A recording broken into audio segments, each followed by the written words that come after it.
3 first names. David Scott Kelly. Tick, tick, tick, tick, tick, tick, tick. Counting down to the Territorial Cup game, the 97th meeting between the Arizona Wildcats and the Arizona State Sun Devils. We are inching closer. It is Wednesday, the day before Thanksgiving. We are now just 3 days away from the final Pac-12 meeting between the Wildcats and the Sun Devils on the football field. 1:30. I wish it was kind of at noon so we could kind of say high noon in the desert on the territory like they did in the Old West. 1:30, though, on the territory for the battle to bring home the cup. Arizona holding the cup currently after winning here in Tucson last year, ending a 5-game losing streak, but still have not won in Tempe since 2011. Can they now end that streak as well? And there are 13 players on this team for the Arizona Wildcats who were on that team in 2020 that suffered the worst loss in the history of this rivalry on their home field in front of literally no one because of a worldwide pandemic. The Sun Devils came into Tucson that day and rolled up a 70 spot on the Arizona Wildcats. 70-7. So grand a victory for the kids up north that their administration decided to put up a billboard on I-10 facing Tucson so that when people from Tucson would drive up to Phoenix, they would be reminded of that fateful day and what that Sun Devil football team did to their Wildcats. And now just 3 years later, the tide has almost completely flipped. It's what you got to love about college football and rivalries, and you just never know when it's going to be your turn. Now the Wildcats have that opportunity to drive up I-10, to go into the opposing stadium and put up a lopsided spot of their own against the rival Devils, the Devil people, as I like to refer to them and have referred to them during my time here in Tucson. Is that something that you would like to see? We saw last week at the end of the Utah game, the Jetfish is not opposed to doing right by his players. We saw it when he allowed Jaden DeLora to throw a pass in the final minutes. Not just a pass, but a bomb. He allowed his quarterback, his injured quarterback, who lost his job due to that high ankle sprain, to come into the game and throw a bomb to his favorite receiver, this team's best receiver, for a touchdown with some 30 seconds to go in the game. So that tells you right there that Jedd Fisch is not opposed to doing right by his players. So the question now is, do you believe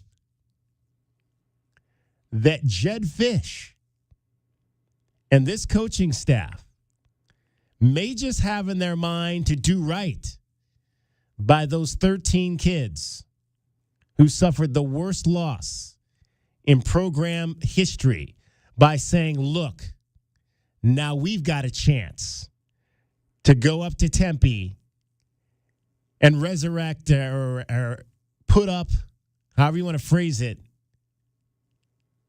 a billboard of our own That is our question of the day today. We've got a question of the week. We want to hear about your memories of this great game. What is your memory of this great Territorial Cup rivalry between the Wildcats and the Sun Devils? What is that moment that stands up to you? Like Lamont Hundley said this week, get your memories. What's your memory?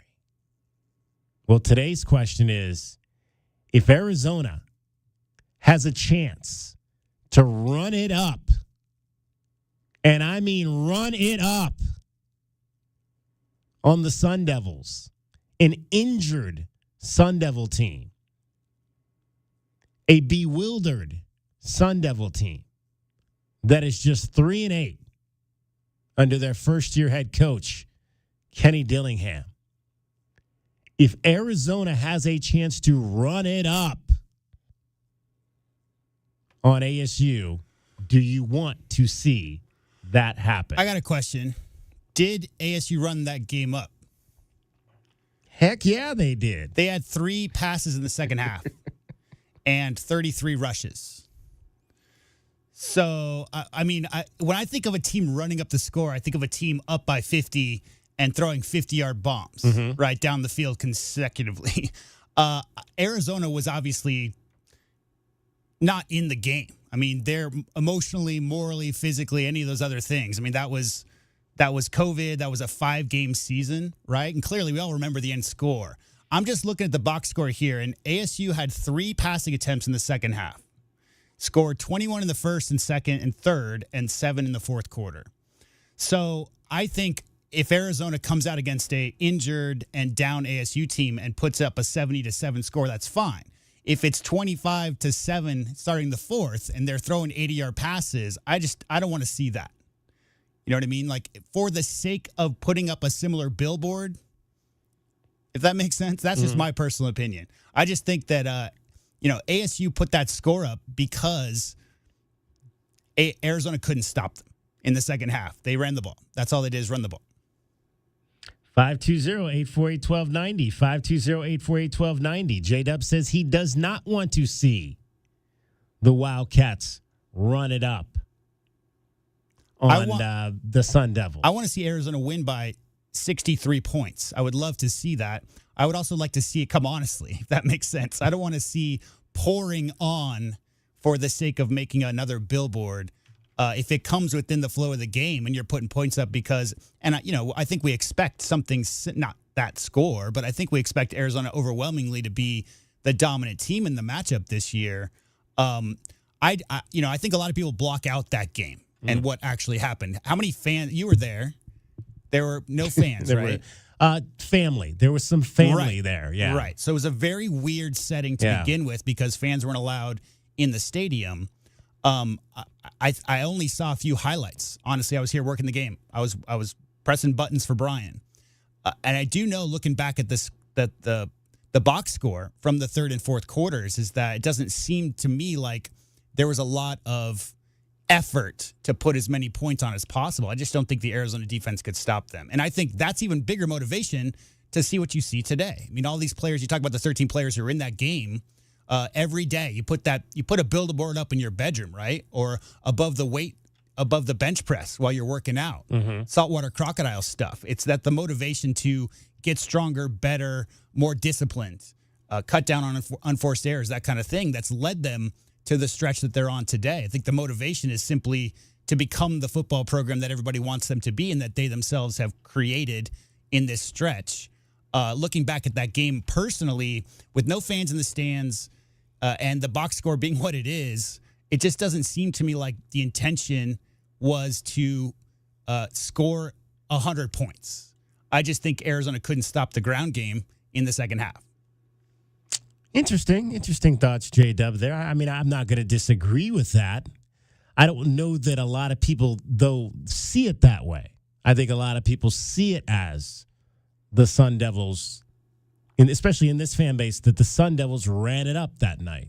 I don't know how many people would do the due diligence that we do in looking closer into how games break down. probably even know that like you mentioned that stat that the Wildcats only ran 3 plays in the fourth quarter. Sun Devils only threw 3 passes in the second half, is what I mean. So they had 32 runs and 3 passes in the second half. That's all I'm saying. Yeah. Interesting. All right. That's what we want to know. We want to know where you stand on that. Where do you stand on running it up? Did the Sun? We can add that as a caveat to the question. Do you believe the Sun Devils ran it up that night in 2020, or were the Wildcats just incapable of stopping the Sun Devils that night? 520-848-1290, 520-848-1290. You would know better, I think, than anybody, right? I mean, you were there. Yeah. I wasn't there. I mean, it's a little bit of both, but I think there's things they could have done that they didn't need to do in the fourth quarter. I think they were still trying to score. Right. I think they were still trying to score in the fourth quarter. And again, there's run plays you can do. You can, they obviously they put the walk-on kid in and allowed him to score a touchdown, kind of like what we saw. Again, it's like what the throwing the pass to Roberto Miranda. Yeah. This is a kid that's worked his butt off. We're gonna give him last game of the season. Neither team was going to a bowl game, and we're gonna give him an opportunity to go in there and do something great that he'll remember for the rest of his life. You know what I do know to be true, DK, is none of those people are there anymore, right? Jackson, what was that walk-on's name? Jackson was his first name. Can't remember his last name. I'd have to look it up. Kid from Korea. Yeah, I'd have to look it up. Jackson Ham or something like that. Yeah. Was it Daniel Nagata, that guy? No, his name was Jackson. That was his first Gotcha. name. Anyway, what I was saying is Jackson What I do know is the head coach, football coach from that game, and the athletic director who are responsible for the billboard, they're no longer up there anymore, right? That's true. Mr. Anderson has stepped down. He is no longer there. All right, we are joined by the third member of our program. Again, you cannot see J-Dub today. Maybe we'll get J-Dub back next week, hopefully. Yeah, whatever.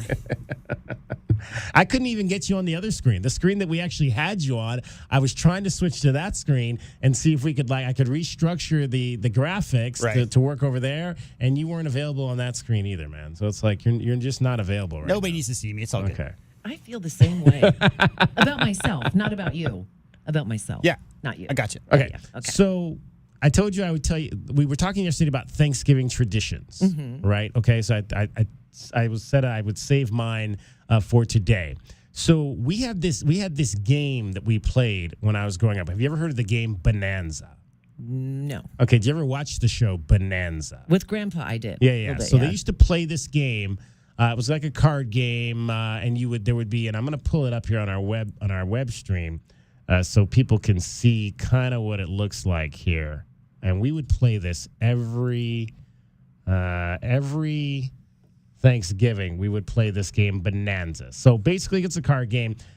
You can play with as many as 11 people. We usually play it with about seven or so people.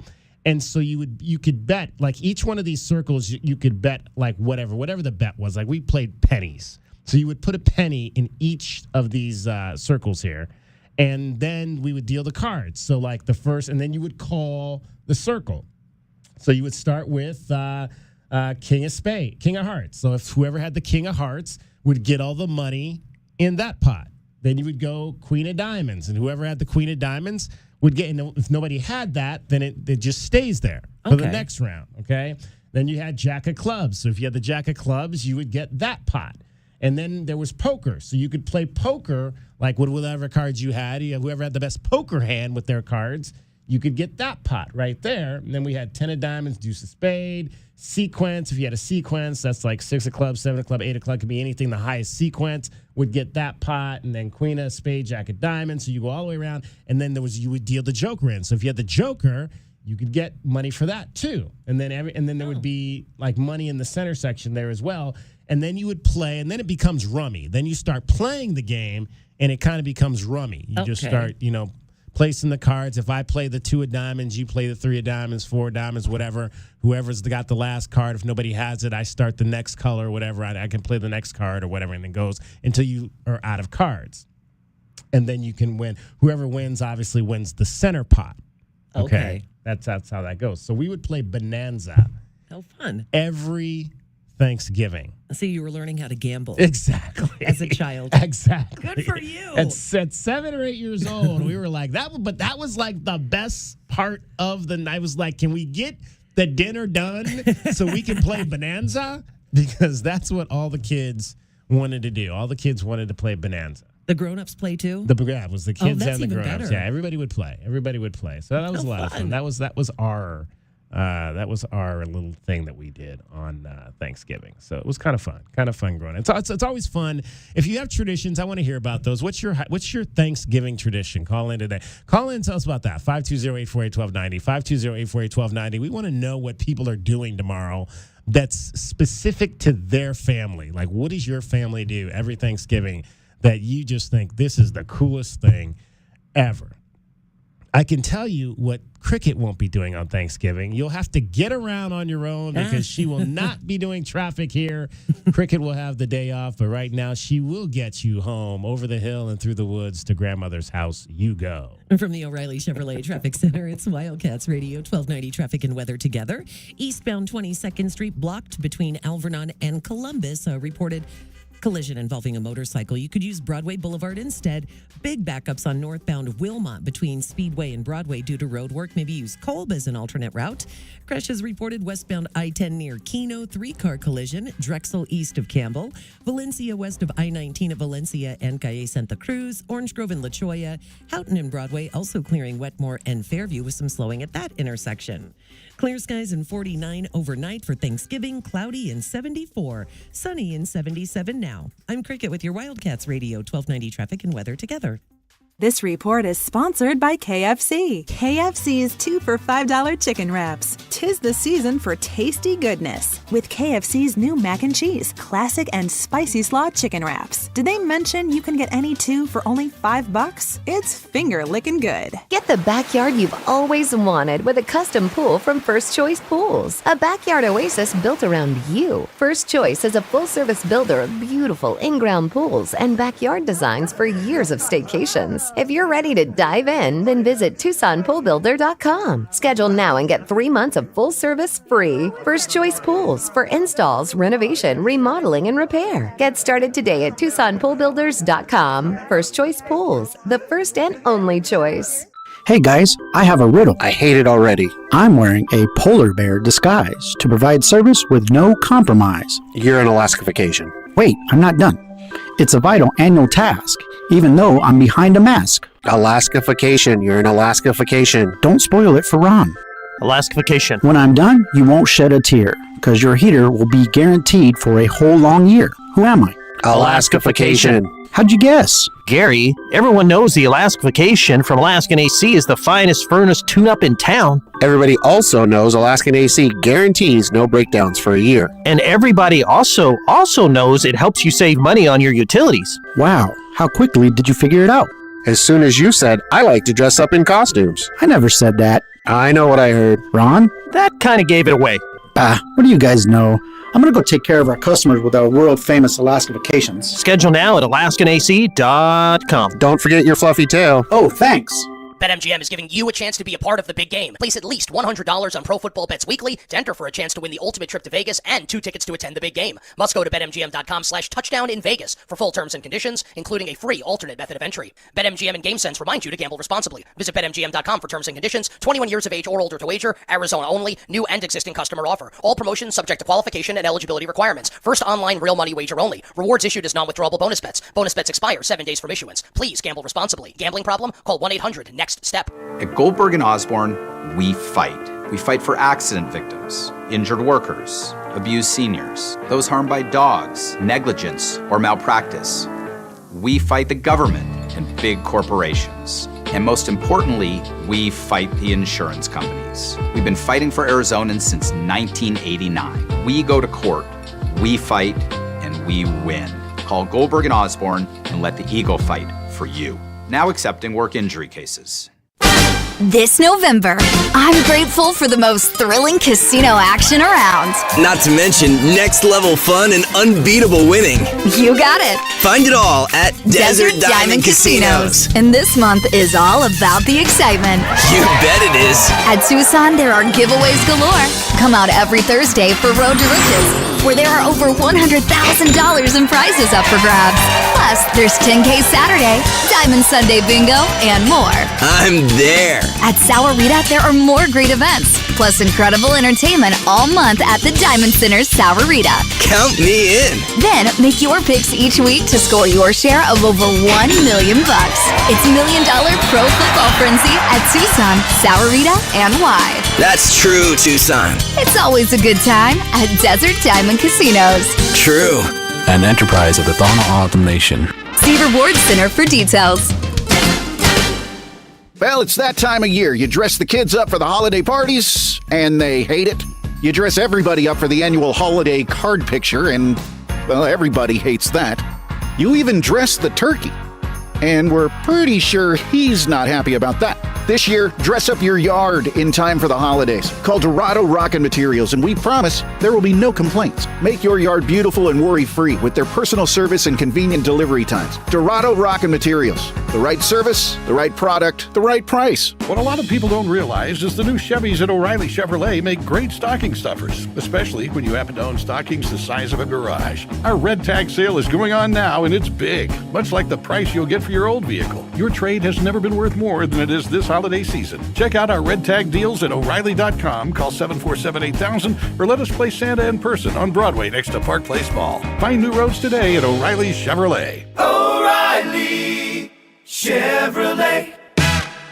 The Dell Technologies semi-annual sale is on with limited quantity deals on top tech. Save on select PCs powered by the latest 12th gen Intel Core processors like thin and light XPS 13 laptops, Inspiron laptops, and 2-in-1s. Plus, get savings on select accessories, free shipping, and monthly payment options with Dell Preferred Account. Save today by calling 877-ASK-DELL. That's 877-ASK-DELL.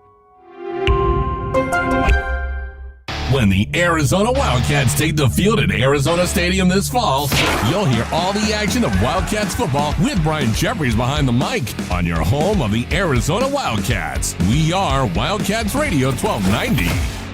DK on the sports tip on Wildcats Radio 1290. 578, or I should say 520-848-1290, 520-848-1290. I had not reverted back to that number in quite a long time, but sometimes it happens. Let's talk to the voice of the Arizona Wildcats, Brian Jeffries. And Brian, we were just talking in the first segment about that unfortunate night 3 years ago where the Sun Devils won here 70-7. So I'll ask the question that we were debating in segment one. Do you feel like Arizona State ran it up that night, or was it just a situation where the Wildcats were not good enough to stop them?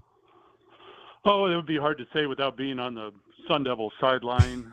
Yeah, they could have eased things up certainly late in the game, but at the same time, it's a rivalry. You're not going to do that. You're going to keep your foot on the gas pedal, and that's just the way you play. I don't think any coach is going to go out and say stop playing, guys. I mean, some coaches might just run the ball late, but Arizona was just not a very good team. Let's put it that way. And Arizona State was better, and they took advantage of it. Remember, there were no fans in the stands, so it was just an odd atmosphere. Probably the best thing about it, there were no fans in the stands, so.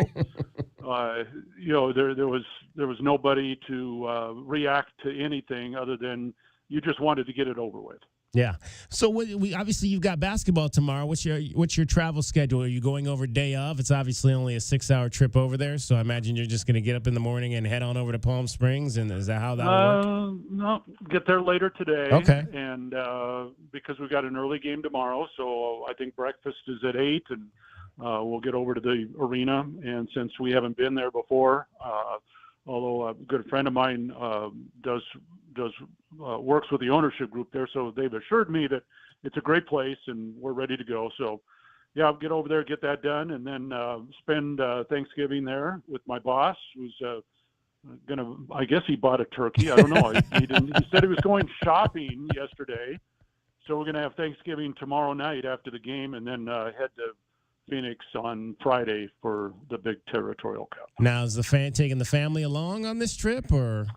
No, they don't like to go because I have to work. Oh, okay. Yeah, that makes sense. That makes sense right there. Obviously, big football game on Saturday, the Territorial Cup game. And I just want to kind of maybe go back to your history on this because you grew up in Washington, obviously in this conference's footprint. How much did you know? Did you know much about this game, this rivalry before you got here? And kind of when you did get here, what were kind of the first things that you realized about what it was all about? No, I didn't really know much about it because, at that point, let's see, when I got here, Arizona had just joined the Pac-10 a couple years prior to that. So I really didn't have any, there was no history, at least from my part, because I don't even know if I'd watched an Arizona ASU game before.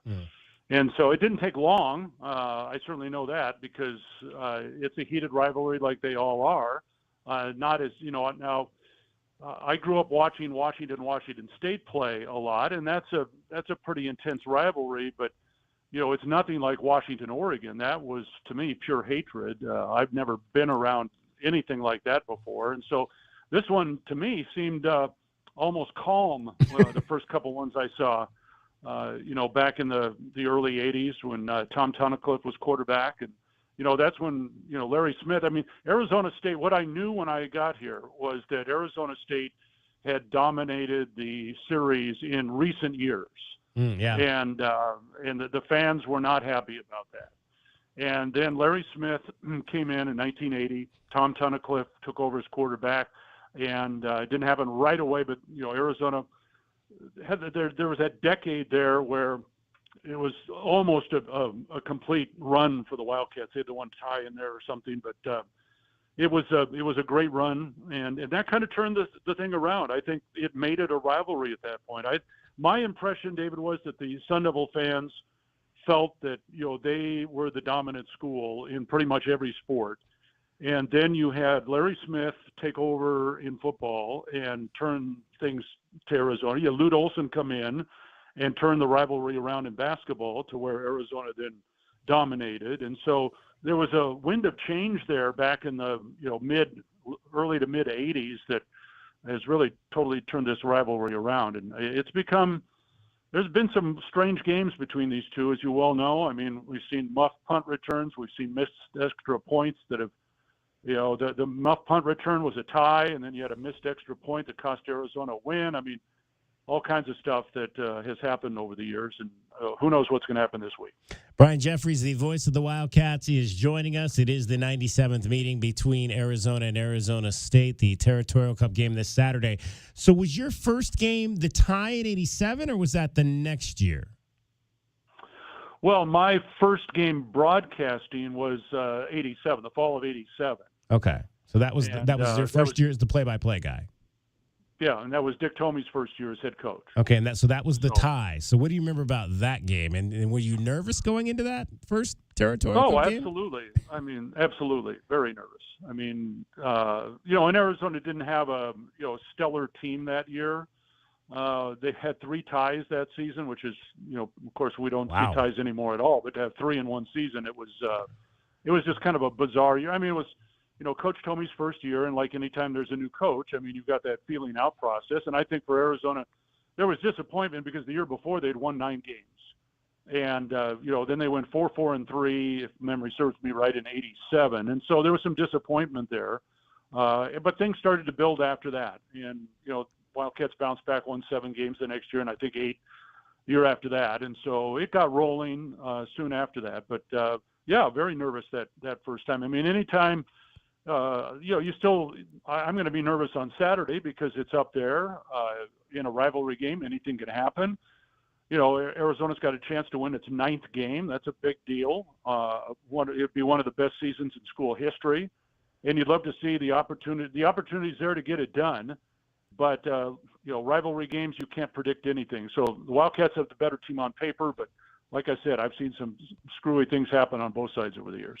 What was Dick Tomey like during rivalry week? Was he any different than he was any other week? Did you sense that that he was a little bit more wired than maybe just the average game against California or somebody? Well, I would never use the word wired about Coach Tomey. He was a guy that just rolled up his sleeves and, got dirty and went to work every week. And yes, the rivalry meant a lot. He knew it, and everybody knew it. There was always emphasis going into that ball game, but, kind of like Jed Fish, you can't ignore the fact that it's a rivalry, but at the same time, you don't want to make it bigger than, the greatest game that you'll ever play, because in Arizona's case, you've got another game to play after this. And I think sometimes when you make too big of a deal out of it, the players can lose perspective. They've got to go out and execute the game plan. And, I've seen some teams over the years, and I'm talking Arizona and ASU, where they come out and you can tell that the emotions, they get carried away with the emotions. They don't play well, and it shows up in the final score. And so I think it's really important to approach this week in a business-like style, get ready to play, but at the same time, you fully understand what the rivalry means. And, the former players play such a key role in that. And all the Tomey era players that have and will talk to the team in the next few days and remind them of how important this game is for many, many reasons. And so I think the guys understand that, and if they don't, they will very soon on Saturday. And you just want them to go out and play their absolute best, because that's what a rivalry game should be. Brian Jeffries joining us, the voice of the Wildcats. It is Arizona and Arizona State, the Territorial Cup game, Saturday, kickoff at 1:30 at Mountain America Stadium. From your perspective, Brian, as a broadcaster, are there things that you do in preparation? Do you try to maybe go back and research any games that you've been around this 37 years, so I'm sure you've seen or looked into the rivalry from top to bottom, but do you try to find maybe nuggets that you haven't used before that maybe people would get something out of during the broadcast in terms of to being able to tell the history of the history of this rivalry? Well, yeah, for example, this week I went back and looked at Arizona's last win up in Tempe, which is back in 2011, believe it or not. Yeah. And, I remember Nick Foles had a great game, but then he got hurt late. And Arizona could have easily lost that game. And then, Bryson Burney came in and threw one pass all night, and it was the game-winning touchdown pass to Jaron Kreiner. And, that's, again, that's part of the rivalry right there. That's a great example. Because Brock Osweiler, I think, was the quarterback at ASU, and he was having a good season and a good game. The two quarterbacks were outstanding, and when Nick got hurt, I just, there's an empty feeling like, oh my gosh, what's going to happen now? And Bryson Burney was one of those great guys that had been around the program, but he was not a starter. He hadn't played a lot, and for him to come in, I'll never forget that pass and. Kreiner's touchdown. And I'm thinking about that because, again, it's been a long time since Arizona's left that stadium with a win. Yeah, Bryson, we told that story earlier this year, just how, that epitomizes these types of games when that young man who, like you said, had not played a lot of football on the field for this program was able to go into the biggest game of the year, make the play at the end to Jaron Kreiner, and now he's, as Lamont Huntley told us earlier this week, get your memories. He got his memory, a memory that will last him for the rest of his life, that, hey, I was able to help this team win a Territorial Cup game on the road in hostile territory. Brian Jeffries joining us. It is the Territorial Cup game this Saturday up in Tempe. When you look at, Brian, just kind of you mentioned, obviously, it's been a struggle these last few years up there. And I think that we were talking also earlier this week about the circumstances around Alex Zendejas. Here was a young man that won the game with a last-second field goal in 2009, but then got a couple of kicks blocked in 2010, and how unfortunate it is that that's the lasting memory I think that a lot of people have of Alex Zendejas, was the fact that he didn't make the kick in 2010 versus the fact that he did make the kick in 2009. And you're talking about, okay, got it. You're thinking of Max or Luis or no, Alex in 2009. Alex for the Wildcats. He beat the Sun Devils in 9, but then had the 2 kicks blocked in that 2010 game. And I just think it's tragic that that's what people remember about him. They don't remember that he won the game the year before. They remember that he couldn't win the game at the state here in Tucson in 2010. Yeah, I mean, I think I understand where people are coming from, but I look at the big picture. I look at what somebody has done for their career, and there's great. We just mentioned Bryson Burney. Well, sure, that's a great memory to do that, but that was the highlight of his career. Where when you're involved, when you play 3 or 4 years, and you have many memories, I would hate to think there was one game in there that absolutely devastated you or ruined your career. I don't see that. I look at the bulk of work that people put in, and guys are part of wins and losses. I mean, you don't go through 4 years without having a little bit of both. So that's kind of the way I look at it. All right, Brian, great travels over to Palm Springs tonight. We'll look forward to listening to you on the men's basketball game tomorrow and then on the Territorial Cup game Saturday. All right. Thanks, David. See you. Brian Jeffries, the voice of the Wildcats. Always great to talk to him ahead of a big ball game. Getting you home every 20 minutes on the 5s with your traffic and your weather. Here's Cricket. From the O'Reilly Chevrolet Traffic Center, it's Wildcats Radio 1290 traffic and weather together. Wetmore and Fairview, please completely avoid that intersection near the Auto Mall. Wetmore and Fairview, avoid the intersection, please, due to a collision. We've got a closure eastbound 22nd Street. Closed between Alvernon and Columbus due to a wreck involving a motorcycle. Use Broadway Boulevard instead. Northbound Wilmot, backups Speedway to Broadway due to road work. Use Kolb as an alternate route. Also, traffic picking up along the westbound side of I-10 approaching Ruthroff. 3-car crash reported westbound I-10 near Keno. Valencia west of I-19. Orange Grove and La Cholla, and also Drexel east of Campbell Clearing. Weather-wise, clear skies overnight, 49. The low for Thanksgiving, cloudy and 74 and 77 and sunny now. I'm Cricket with your Wildcats Radio 1290 traffic and weather together. This report is sponsored by Ritz, a taste of welcome. Whether it's an ugly sweater party, office gift exchange, or holiday dinner at Nana's, Ritz Crackers is always there, bringing friends and family together to celebrate. So grab a box or 2 of Ritz Crackers for your next holiday gathering and make this season one to remember with Ritz, a taste of welcome. Well, boss, how's the sleigh? It's amazing. Like it just flew off the showroom floor. Sparkling clean, no chimney dust, and I've never seen his nose so bright. Recon Auto Detailing. Recon gift cards to all, and to all a clean ride. Give Recon Auto Detailing gift cards, and Arizona's premier auto detailing company will come do a basic cleaning or a jaw-dropping full detail, including a ceramic finish for anyone on your list. Get your Recon Auto Detailing gift cards now online at recondetail.com. Ryder works on top of the world, but his roofing business has hit new lows. Because when people search for roofer near me, Ryder's Roofing doesn't appear on the map, which means Ryder's Roofing is not on the map. Cumulus Boost can help by managing Ryder's online listings, reviews, and dozens of other ways search engines determine which businesses get on the map. Cumulus Boost helps make sure Ryder gets the click. Visit cumulusboost.com to get on the map today. CUMULUS Boost.com. Cumulus Boost. Get on the map. Football and Miller Lite, America's greatest pairing. Can cracks at kickoff. Tailgates going way past postgame. Sunday night overtimes followed by Monday morning swagger. Knocking on bar tops for luck. Kicking back on any given Sunday. You never forget the way some things taste. Tastes like Miller time. Celebrate responsibly. 2023 Miller Brewing Company, Milwaukee, Wisconsin. Pachanga. Pachanga. Pachanga.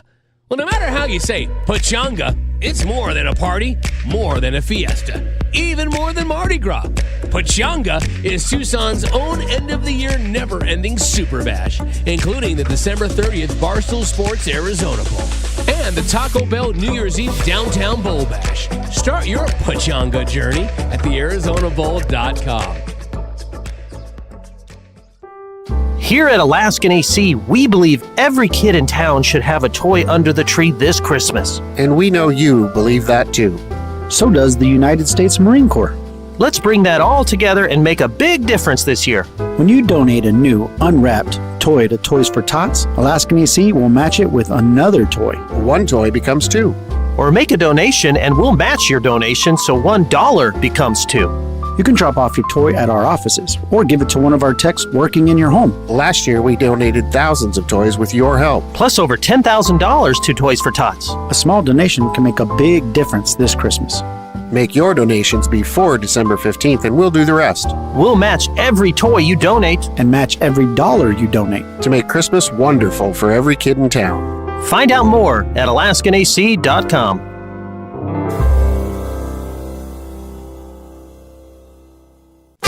This November, I'm grateful for the most thrilling casino action around. Not to mention next level fun and unbeatable winning. You got it. Find it all at Desert Diamond Casinos. And this month is all about the excitement. You bet it is. At Tucson, there are giveaways galore. Come out every Thursday for Road to Riches, where there are over $100,000 in prizes up for grabs. Plus, there's 10K Saturday, Diamond Sunday Bingo, and more. I'm there. At Sahuarita, there are more great events, plus incredible entertainment all month at the Diamond Center Sahuarita. Count me in. Then make your picks each week to score your share of over $1 million. It's $1 Million Pro Football Frenzy at Tucson, Sahuarita, and Y. That's true, Tucson. It's always a good time at Desert Diamond Casinos. True. An enterprise of the Thana Autumn Nation. See Rewards Center for details. Did you know that feeling sluggish or weighed down could be signs that your digestive system isn't working at its best? But taking Metamucil every day can help. Metamucil supports your daily digestive health using a special plant-based fiber called psyllium. Psyllium works by forming a gel in your digestive system to trap and remove the waste that weighs you down. Metamucil's gelling action also helps to promote heart health and slows down sugar absorption to promote healthy blood sugar levels. Start feeling lighter and more energetic by taking Metamucil every day. I thought learning a language would be too much work, but Babbel makes learning fun. J'aime Babbel. Babbel's lessons only take 10 or 15 minutes, and soon you turn and realize, hey, I'm starting to speak another language. How'd that happen? Babbel isn't robots talking. You learn words and phrases from real native speakers. I was ready for real-life conversations in just a few weeks. So easy. Go to Babbel.com to try for free. That's Babbel.com. Babbel.com. Attorney Joe Cordell. Business owners and professionals face special challenges in divorce court. In addition to everything else going on, they have to contend with allegations that they are earning more than they are, coupled with claims on their business or practice itself. Clients with assets depend on their divorce lawyer's skills in these matters, and that's why it's so important to hire someone that has those skills. Schedule an appointment with one of Cordell & Cordell's Tucson area attorneys. Joseph Cordell, licensed in Missouri and Illinois only. CordellCordell.com. DK on the sports tip on Wildcats Radio 1290. 578. I did it again. That's twice in this show. My goodness. It was Thanksgiving. I must be thinking about home this week or something like that. 520-848-1290. 520-848-1290 is the number to get in on the program today. All right, we're getting you set for the Territorial Cup game, the 97th playing. We will get this right. 97th playing of this rivalry between the Wildcats and the Sun Devils. Let's check in up in the Valley and see what's going on with this Arizona State football team. Pleased to be joined by my guy, Jay Russell, from the brand new Burn City Sports, that has one of the new digital sports outlets here in Arizona that is covering sports up in the Valley. And Jay, what's going on, brother? Hey, man, it's going good. It's good to finally connect with you. Been knowing you forever, man. We can finally connect professionally. Absolutely. Absolutely. Well, tell the folks a little bit about Burn City Sports and what you guys are all about, first of all. And you're the managing editor, if I'm not mistaken, correct? Yes, that's correct. Yeah, Burn City Sports, it kind of started out, our co-owner that we have, his name is Benny Bice. He started an organization in Alabama called Tucson, Alabama. And, of course, you know, down south, that's what it's all about down there. It's Bama football. So when he moved over to Phoenix, he thought, you know what, let me start it up out here. So with Burn City Sports, as you said, we're a digital online platform. We cover the Suns. I got a couple of my writers going to the game tonight to cover the Warriors. the Cardinals. Of course, this weekend we got the Sun Devils coming up. So we covered the big teams in town, and of course that Arizona Diamondbacks run was going on. No one saw that coming, so it's been a great couple of months I've been with them. But yeah, this weekend should be good, at least for the Wildcats, not so much for the Sun Devils. So how's this game playing up in Phoenix right now in terms of, are people excited about it? Are people nervous about what could potentially happen? Obviously, the big thing we've been talking about through the first part of the show was what happened here 3 years ago when ASU came down here and put a 70-7 on, and now we're just we're talking about, hey, the Wildcats have an opportunity to go back up there this year and do the same kind of thing. And I wouldn't blame a Wildcats. I wouldn't blame you one bit. I remember being a sports anchor in El Paso, Texas, and driving back home to Phoenix. I would always see that sign, the no pity for the kitty, 70-7. I said, Tucson people are not going to forget this. They're going to be coming for the Sun Devils next, and they have the opportunity this weekend. I mean, the Wildcats have been playing amazing. 6-2 in conference. Arizona State's the opposite of that, 2-6. And it's just been a struggle. I mean, I called this the first game of the season when they played Southern Utah. I mean, a 24-21 win. I'm like, this team isn't ready. And, head coach Kenny Dillingham with Arizona State, you could tell he has a lot of spunk. You see his press conferences. He's an exciting guy. I believe that he can inspire his team, but it's his first year. You know what I mean? How much you going to expect? Also, with bowl eligibility, they're not able to make a bowl game either. Sun Devils had a lot of injury. To answer your question, though, Tim P, just Phoenix in general, is like, when is the season over? When could they get back, to the, when spring camp again? So and that's the thing. You're checking out the stats for the Sun Devils and stuff, too. I mean, they're averaging 17 points a game. The highlight, I'd say, probably of the year for them is, it's really hard to say. Like, I would say maybe defensively a little bit, but they had like one of the longest losing streaks just in the Pac-12. And then, last week they had that 49-13 loss over Oregon. They had a 17-7 win over UCLA. I'd say that would be the highlight of the year. Yeah, it's weird. It's weird. Like you mentioned that they go to Pasadena and they win by 10. The week after that, the Wildcats had put a whooping on UCLA, and then you turn around and go to Utah and you lose by 52. It's kind of been an up and down kind of thing like that, and I'm wondering, like, how much did that? Obviously, they announced before the season started that they were going to self-impose the bowl ban. How much did that kind of suck the life out of this whole situation? You know what? I will say in terms of the fan engagement, I mean, you see the games on TV. A lot of people don't go to Arizona State games. But starting off the season, I still felt people had belief. Hey, you know what? If we could be 500, that's something to hang your hat on, type of thing. But I feel like that first loss kind of was like, okay, what's going on? And then Oklahoma State came in. They held with them until the third quarter, but that fourth quarter is really when the Cowboys really imposed their will, and they were able to just put things out of touch. And then also what hurt, too, is Jaden Rashada getting hurt. I mean, with Arizona State this year, they've had 5 quarterbacks and 1 tight end behind center. So, what are you going to do with that? You do that with any NFL team. You do that with any collegiate team or high school team. You're not going to be able to do much. And, looking over their last, 3 games there, I mean, the most they scored is 13 points. 17 points. So, they were struggling. So, in terms of the head coach, Kenny Dillingham, I feel that he's kept his spunk up. He's tried to uplift this group of young men. But, the facts are facts. When you're coming into this game, I mean, you're 3-8 on the season and 2-6. Jay Russell from Burn City Sports is our guest, talking about the Arizona State Territorial Cup game coming up on Saturday. You mentioned Jaden Rashada. There's talk that he could play finally after being out 9 games. Is this a situation where he could start? Does Borgay still start this game? And do they both? I would think maybe they both play at some point on Saturday.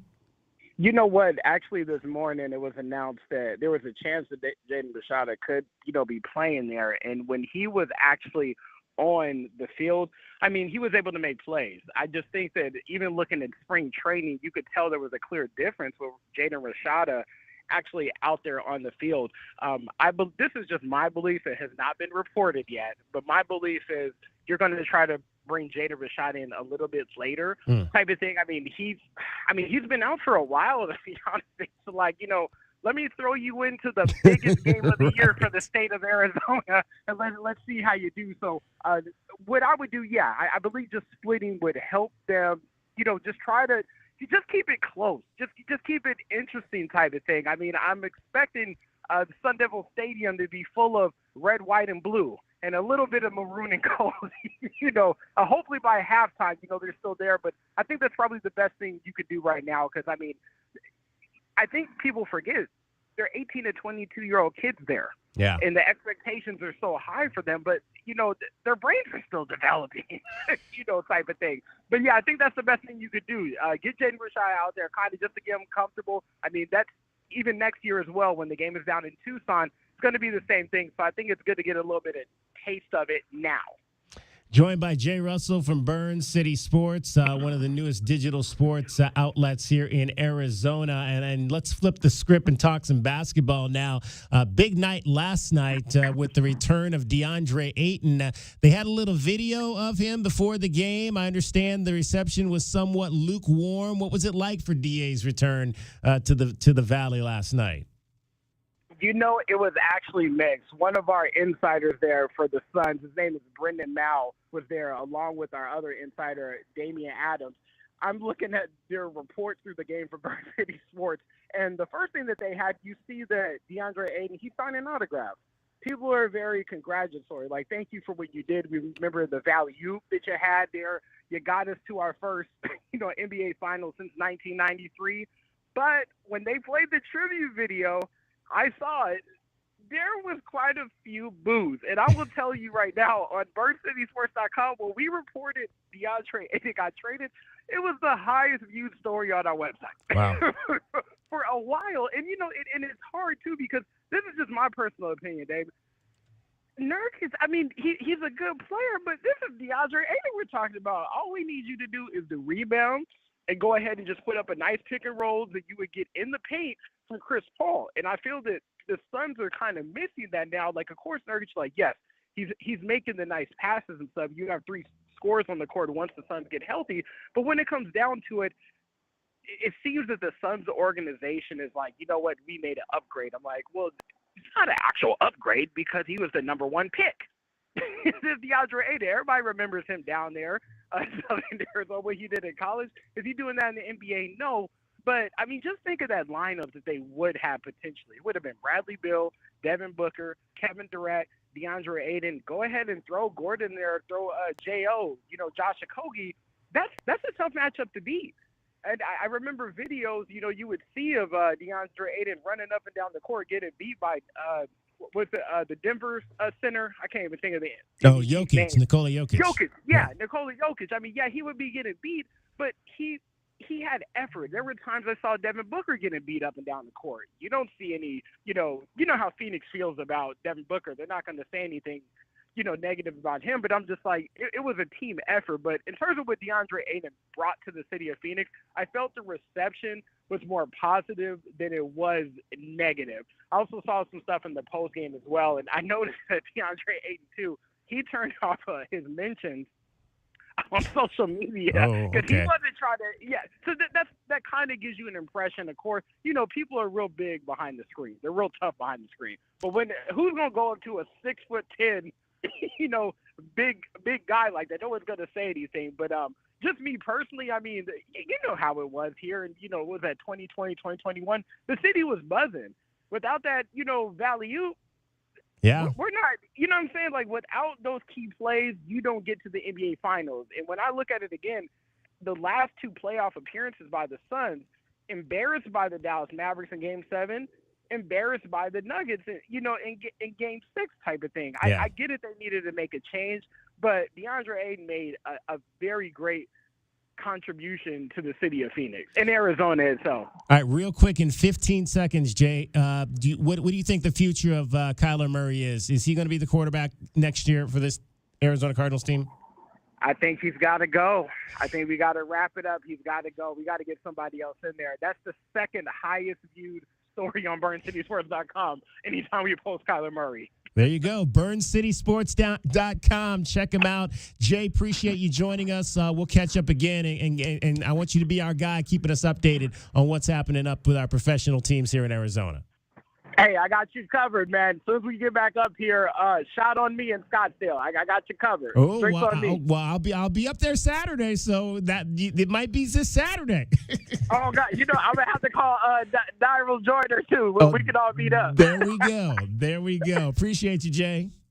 No problem. Have a good time, brother. Jay Russell, Burn City Sports, getting us up to date on everything that is sports professionally in Arizona and the Territorial Cup side for the Arizona State Sun Devils. All right, much more coming up for you in the next hour. We're going to talk some Pima basketball. Brian Peabody's got a squad this year. Went out and saw them play a little bit last night. We'll get into that with one of their players. Moses Demalik is going to join us, sophomore forward for the Aztecs. This is DK on the Sports Tip. You're listening to Wildcats Radio 1290. From the O'Reilly Chevrolet Traffic Center, it's Wildcats Radio 1290 traffic with your weather together. Crash on westbound I-10 near State Route 83. Also wreck reported westbound I-10 near Alvern on that wreck in the median. Other collisions, we've got 29th Street and Craycroft, Valencia west of I-19 at Calle Santa Cruz, and Drexel to the east of Campbell, also Orange Grove and La Cholla. Please avoid Wetmore and Fairview. Serious crash occurred there with big restrictions. Eastbound 22nd Street closed. Alvernon to Columbus. Use Broadway instead. Backups northbound Wilmot between Speedway and Broadway due to road work, where you could use Kolb as an alternate. 49 as our low. Clear skies overnight for Thanksgiving. Cloudy and 74 and sunny and 76 now. I'm Cricket with your Wildcats Radio 1290 traffic. This report is sponsored by Staples Stores. Staples has amazing Black Friday holiday deals for gamers. Right now, save $50 on the Xbox Series S with 3-month Game Pass Ultimate Bundle. Ends $11.25. Available online and in select stores only while supplies last. Limit 1. Have yourself a merry little holiday deal at Staples. The final Territorial Cup of the Pac-12 era is here. Wiley again, first down and a few more, out to the 40, the 50, he is gone! Michael Wiley, the Sun Devil, 30, 20, 10, 5, touchdown, Arizona! Michael Wiley explodes again. What a run by Arizona, what a run by Michael Wiley, 30-21 Wildcats. Tune in this Saturday, November 25th at 9 a.m. for the Meridian Wealth Management pregame show, only on Wildcats Radio 1290. At Standard Restaurant Supply, their vision and number one goal is to improve the lives of their customers and clients by providing a better culinary experience. Standard Restaurant Supply, if it's in a restaurant and not food, they have it. Open to the public, no membership fees, and they offer bulk store pricing without the bulk store purchase. Open Monday through Saturday at 601 South Cherry Avenue or call 885-2345. Standard Restaurant Supply is a proud sponsor of the U of A Radio Sports broadcast. Saturdays are made for football, and when the game is on, we're finally off. Off duty, offline, out of office. A cracked Coors Light is our do not disturb message to the world. On game day, we don't think about the 9 to 5, but worry about the 4th and 1.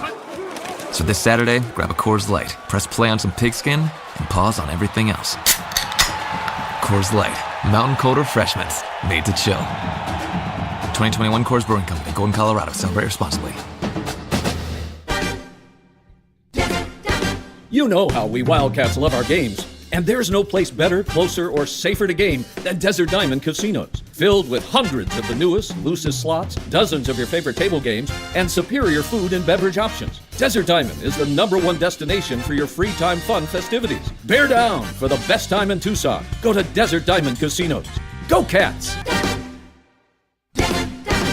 Get the backyard you've always wanted with a custom pool from First Choice Pools. A backyard oasis built around you. First Choice is a full-service builder of beautiful in-ground pools and backyard designs for years of staycations. If you're ready to dive in, then visit TucsonPoolBuilder.com. Schedule now and get 3 months of full service free. First Choice Pools for installs, renovation, remodeling, and repair. Get started today at TucsonPoolBuilders.com. First Choice Pools, the first and only choice. Hello, and welcome to How to Save Money on Your Favorite Tobacco Products Unless You're Stupid. Please press 1. At Tobacco Barn, you can save up to 40%. That's right, up to 40%. Please press 2. There's also no state tax at Tobacco Barn because they're on the reservation. Please press 3. Plus, you pay no city sales tax at Tobacco Barn. Please press 4. And save another $3 with a coupon at tobaccobarntucson.com. To repeat these savings, please press 5. Save up to 40%. Save with no state sales tax. Save with no city sales tax. And save another $3 with a coupon at tobaccobarntucson.com. Please press 9 if you're stupid.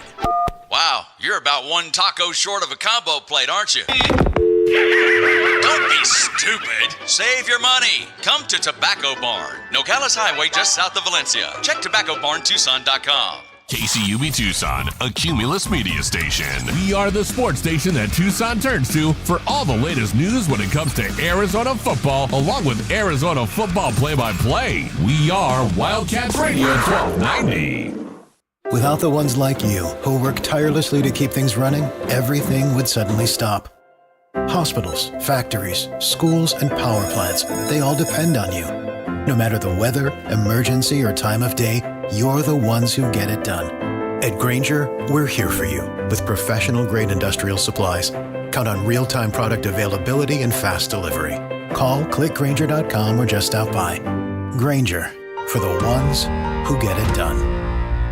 Sorry, but we actually have a wait list for our Monstera. Shaw's greenhouse is really bringing in the green. We can't keep snake plants in stock. She needs a construction manager to build on her roots and grow. We could add a whole section for ferns, and here we'd have dahlias, dahlias, and more dahlias. Indeed can help her hire great people fast. I need Indeed. Indeed you do. You can schedule and conduct virtual interviews all from your employer dashboard. Visit Indeed.com/credit and get $75 towards your first sponsored job. Terms and conditions apply. Live from the CNWT. From the what? Central Northwest Tucson. Duh. It's DK on the Sports Tip with your host, David Kelly. Radio. Just when I thought I was out, they drug me back in. Featuring J.W. Madden. Don't tell me about flip-flops, man. I'm a native. And Cricket getting you home with traffic and weather. Camp on Melt Lemon, not in the left lane on the freeway. Here we go! And now, a man who has not one, but 3 first names, David Scott Kelly. Do you want to see Arizona football run it up this Saturday on the Arizona State Sun Devils? Would that be the ultimate payback for what happened here 3 years ago? 70-7. And even if you don't believe, and J-Dub does not believe that the Sun Devils ran it up, but the administration for ASU did put up a billboard. Yeah, I didn't say anything about that. On the freeway after that game. You know what happened in this game? Arizona had 7 turnovers, and ASU had 0. That is true. That's what happened. Yeah, there was a lot of turnovers that night. And the opening kickoff went back for a touchdown. That's when you knew. I mean, you knew as soon as they took that opening kickoff back, it was going to be a long night at the house. Very long. Right now, we've got this up on our Twitter page, at Wildcats1290. Here's the question of the day. Arizona Wildcats in a position to potentially run up the score and rival ASU on Saturday after what took place 3 years ago, 70-7. Would you like to see that happen? Would you like to see the Arizona Wildcats, now in the dominant position, run it up on the ASU Sun Devils? Right now, 69% saying yes. Payback in full. 31% saying no, just play clean and win. Let's go through some of the comments we've got here. Andrew Pinto checks in. Just win the game. Joey Quiroga. I hope I'm saying that. The real Joey Q. Let's call him that. The real Joey Q checks in. Nah, run it up if possible. MJL also checks in. That was an outlier in 2020. COVID year, Sumlin need to move past it. So differing opinions on whether or not the Wildcats, who are in the dominant position now, should run it up if they've got the opportunity on the Sun Devils this Saturday. What do you think? 520-848-1290, 520-848-1290. Let's talk to Scott. You're on Wildcats Radio 1290, DK on the Sports Tip. Kevin, Scott, thanks for taking the call. How you doing, Scott? I'm doing great. I've been, I listen to you guys all the time for many years. I'm a graduate from the U of A. I was a freshman in '83. So, first of all, Territorial Cup moment, the best moment was Maxson Dejas hitting a 57-yarder in '85. Yes. We had a very, very, very poor offense. And and we got an offsides on he had a 52-yarder, and we got called offside, and then he nailed the 57-yarder. Wow. And we weren't really good that year, but that was a sweet moment. And I went to, I don't know, for 20 years, I went to every game, okay? Home and away. Every game. Like every game, period, or every Territorial Cup game? Every game, home and away. Wow. Yeah. I grew up in Europe, so I like to go away games. The voice is good when we go away. And of course, we were doing very well. But Max, and there was a dad and two kids in front of me and my friend on that night. And the two kids they were ASU fans. They, Dad, why don't we win? I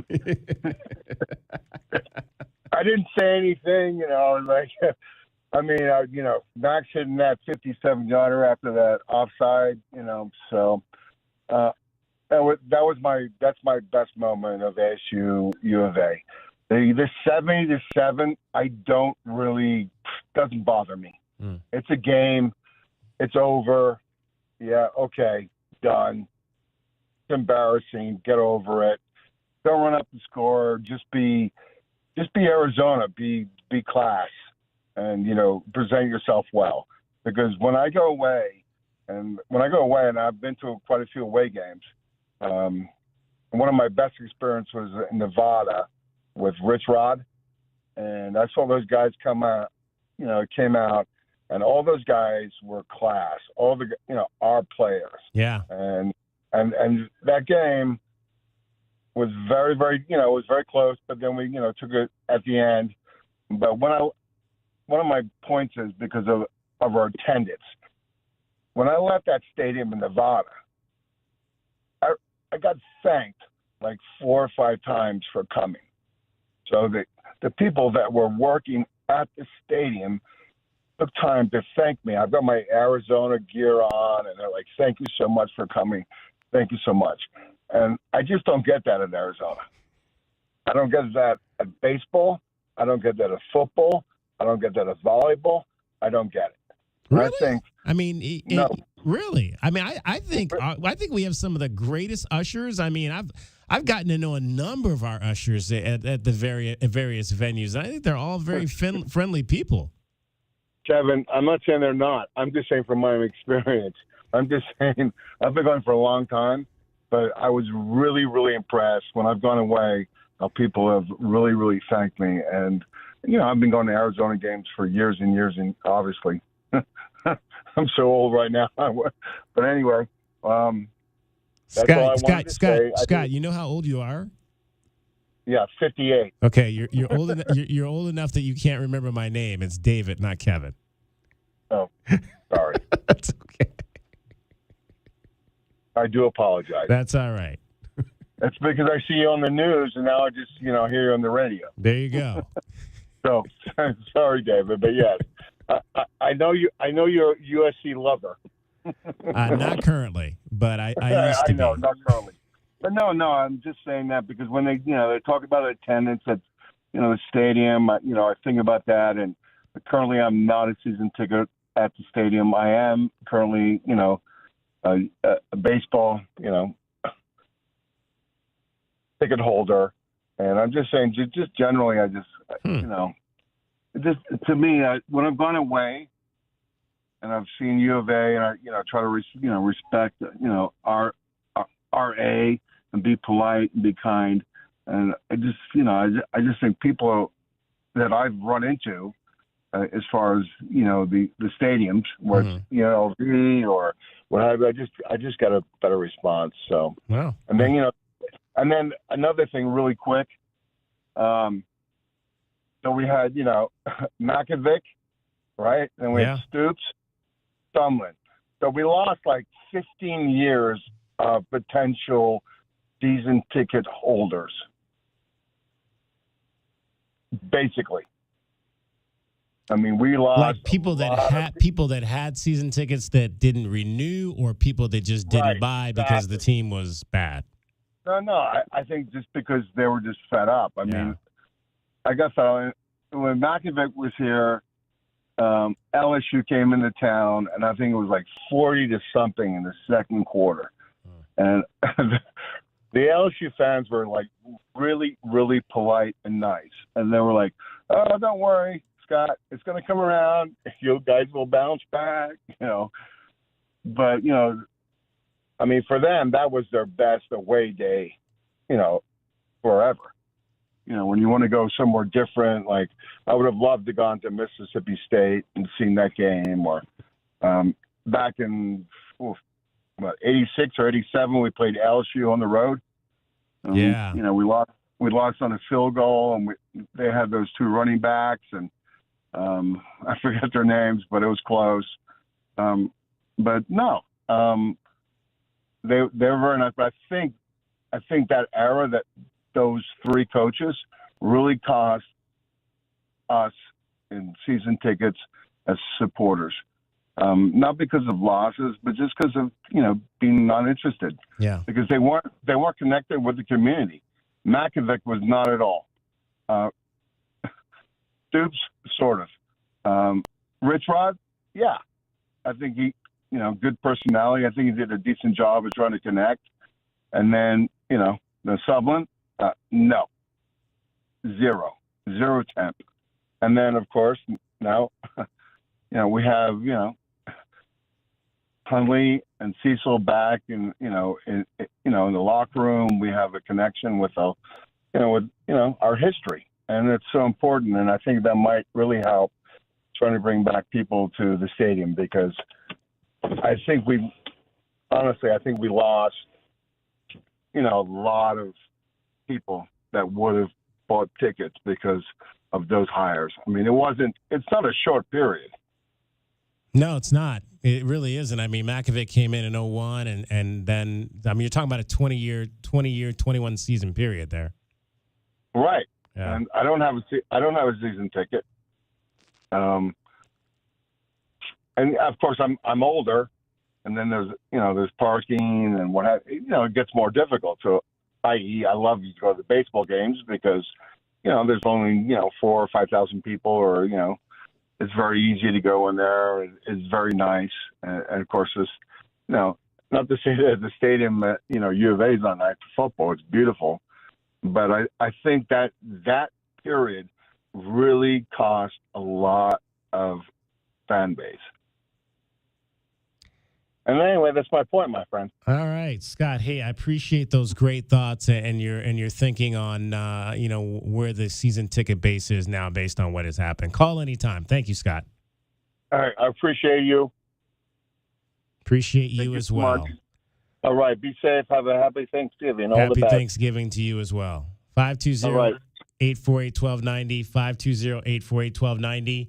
Is the number to get in on the program. Interesting comment there about just the hospitality, because again, that has not been my experience. Now, granted, I go to some games, I work most of the games, and so I've had I know a lot of those folks over there, by name, that work the ushers and whatnot, and see them all the time.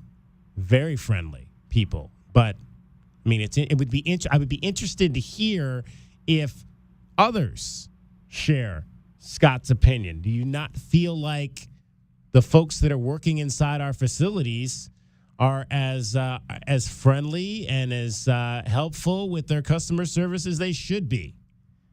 520-848-1290. 520-848-1290 is the number to get in on the program today. Let's read a few more of these comments here before we get to break. The question of the day: should the Wildcats, if they are in a position, run it up Saturday against the Sun Devils? Omar Santana says, if Arizona doesn't score 70 points, did they even try to beat ASU? Mike Hempel checks in. That is a hard yes. Hard yes. Arizona should try to run it up on Saturday. What do you think? I want to hear from you. You can call the number, 520-848-1290. You can text the number, 520-848-1290. You can interact on our Facebook page at Wildcats Radio 1290. You can also watch this show. This show is streaming Facebook Live at Wildcats 1290, at Wildcats Radio 1290 on Facebook. That's where Omar and Mike checked in. You can get us on Twitter at Wildcats 1290. That's where MJL, Joey, and Andrew checked in with their thoughts today. Tell Alexa, put on DK on the Sport. Well, don't say that because I don't know. I have to see if she reacts to my name. I haven't tried that. I usually just say, Alexa, put on Wildcats Radio 1290. I think that's probably the safest way to do it. I don't know if she knows. She recognizes my voice because I live there, at least at my house. I don't think she would recognize my voice at your house because that's not how Alexa works. All right. We've actually also got the Miller Lite Pigskin Challenge. We got to get that coming in. We'll get that in this hour at about 4:40. So listen for the cue to call at 4:40 for the Miller Lite Pigskin Challenge today. I'll pick the game. Can you pick the winner? $50 gift card from Miller Lite is on the table for this weekend. DK on the Sports Tip. I'm David Kelly with JW Madden and Cricket. Cricket getting you home every 20 minutes on the fives with your traffic. From the O'Reilly Chevrolet Traffic Center, it's Wildcats Radio 1290 traffic and weather together. We've got eastbound 22nd Street closed between Alvernon and Columbus. You could use Broadway Boulevard instead. Wetmore and Fairview and Wetmore heads up there. That intersection closed due to a wreck. Other collisions at 29th Street and Craycroft, Tankerverde and Grant, also Campbell and Glen. Earlier, 3-car collision westbound I-10 near Alvernon off in the median. Clear skies, 49 are low for Thanksgiving, cloudy, and 74 and 76 now. I'm Cricket with your Wildcats Radio 1290 traffic and weather together. This report is sponsored by Mucinex 12-Hour DM. Season 4 just launched. You up for a night of binging? Yeah, I took Mucinex 12-Hour DM. Its bi-layer tablet takes care of my cough and chest congestion for a full 12 hours. Cool, let's do this. Buy Mucinex 12-Hour DM now for 12-hour cough and chest congestion relief. Use as directed. Football and Miller Lite. America's greatest pairing. Can cracks at kickoff. Tailgates going way past postgame. Sunday night overtimes followed by Monday morning swagger. Knocking on bar tops for luck. Kicking back on any given Sunday. You never forget the way some things taste. Tastes like Miller time. Celebrate responsibly. 2023 Miller Brewing Company, Milwaukee, Wisconsin. Sean Furrier for Jack Furrier Tire and Auto Care. It looks like our long, hot summer is finally over, and cooler temperatures are great news for us and mostly good news for your car. But for some of you, the cooler overnight temperatures will be just enough to trigger your tire's low-pressure warning light. In most cases, you can solve the problem simply by adding the correct amount of air to your tires, and then get back to enjoying the cooler temperatures. As always, you can stop by any of our 14-area Jack Furrier Tire and Auto Care locations for a free tire inspection and air pressure check. And if you need help with that low-pressure warning light, we fix those too. This month, mention this ad, and with the purchase of any new tire pressure sensor, we'll install it in your wheel and rebalance your tire absolutely free. You'll find even more specials to get you road trip ready at jackfurriers.com. So call ahead, make an appointment online, or just drive up. Jack Furrier Tire and Auto Care, Since 1960, we're here to get you there. Well, boss, how's the sleigh? Oh, it's amazing. Like it just flew off the showroom floor. Sparkling clean, no chimney dust, and I've never seen his nose so bright. Recon Auto Detailing. Recon gift cards to all, and to all a clean ride. Give Recon Auto Detailing gift cards, and Arizona's premier auto detailing company will come do a basic cleaning or a jaw-dropping full detail, including a ceramic finish for anyone on your list. Get your Recon Auto Detailing gift cards now online at recondetail.com. Hi, this is Natalie Fernandez of Meridian Wealth Management, and I'd like to invite you to our complimentary retirement income workshop held every Friday at 10 a.m. in our offices at the Williams Center. We discuss the key risks in retirement, how retirement has changed, and how to best plan for success. A recent study showed 60% of retirees would go back and plan differently if they could. We want to help you avoid the would've, could've, should've. Call our office at 719-1433 to reserve your seat today. Advisory services provided by Meridian Wealth Management, a registered investment advisor. Discover Tamal season. Casino del Sol presents the 18th Tucson Tamal and Heritage Festival, Saturday, December 2nd from 10 a.m. to 5 p.m. at the Alva Amphitheater, and it's free and open to the public. Experience more than 100 delicious Tamal vendors from all regions, food vendors, and local live entertainment, plus artisans, farmers markets, and the famous Best Tamal contest. The 18th Tucson Tamal and Heritage Festival, December 2nd, only at Casino del Sol, the soul of Tucson. Enterprise of the Pasquayaqui Tribe. This November, I'm grateful for the most thrilling casino action around. Not to mention next level fun and unbeatable winning. You got it. Find it all at Desert Diamond Casinos. And this month is all about the excitement. You bet it is. At Tucson, there are giveaways galore. Come out every Thursday for Road to Riches, where there are over $100,000 in prizes up for grabs. Plus, there's 10K Saturday, Diamond Sunday Bingo, and more. I'm there. At Saurita, there are more great events, plus incredible entertainment all month at the Diamond Center's Saurita. Count me in. Then make your picks each week to score your share of over $1 million. It's $1 Million Pro Football Frenzy at Tucson, Saurita, and Y. That's true, Tucson. It's always a good time at Desert Diamond Casinos. True. An enterprise of the Thana Autumn Nation. See Rewards Center for details. The Dell Technologies semi-annual sale is on, with limited quantity deals on top tech. Save on select PCs powered by the latest 12th gen Intel Core processors like thin and light XPS 13 laptops, Inspiron laptops, and 2-in-1s. Plus, get savings on select accessories, free shipping, and monthly payment options with Dell Preferred Account. Save today by calling 877-ASK-DELL. That's 877-ASK-DELL. DK on the Sports Tip on Wildcats Radio 1290. 520-848-1290, 520-848-1290. Had a chance last night to get out and up to West Anklam Road and check out this 2023-24 version of the Pima Aztecs men's basketball team. Brian Peabody, once again, has a pretty good-looking squad, at least so far in the preseason. They are 5-0. They have scored 158, 128, 133, 103, and last night they scored 150 in beating Phoenix College in their ACC opener. We're pleased to be joined by sophomore forward Moses Demalek from Paradise Valley High School up in the Valley. He is spending his first season here with the Pima Aztecs. And Moses, what has been the key behind this fast start by the Aztecs basketball team this season so far? I think the key to our success so far has just been that I think everyone is taking it one game at a time. Like, we're not getting too far ahead of ourselves and thinking, 10 games later or whatever it is. I think every single person down the line is locked into the moment, and we're just trying to make the right play, and we're trying to make the next play. And then how the team does that, we look up at the score, it's 150-70. So we're not even worried about the score, We're just trying to play as hard as we can. Now, obviously, I've been here a long time. I'm familiar with your coach, Brian Peabody. I know how he likes to play this game at this level.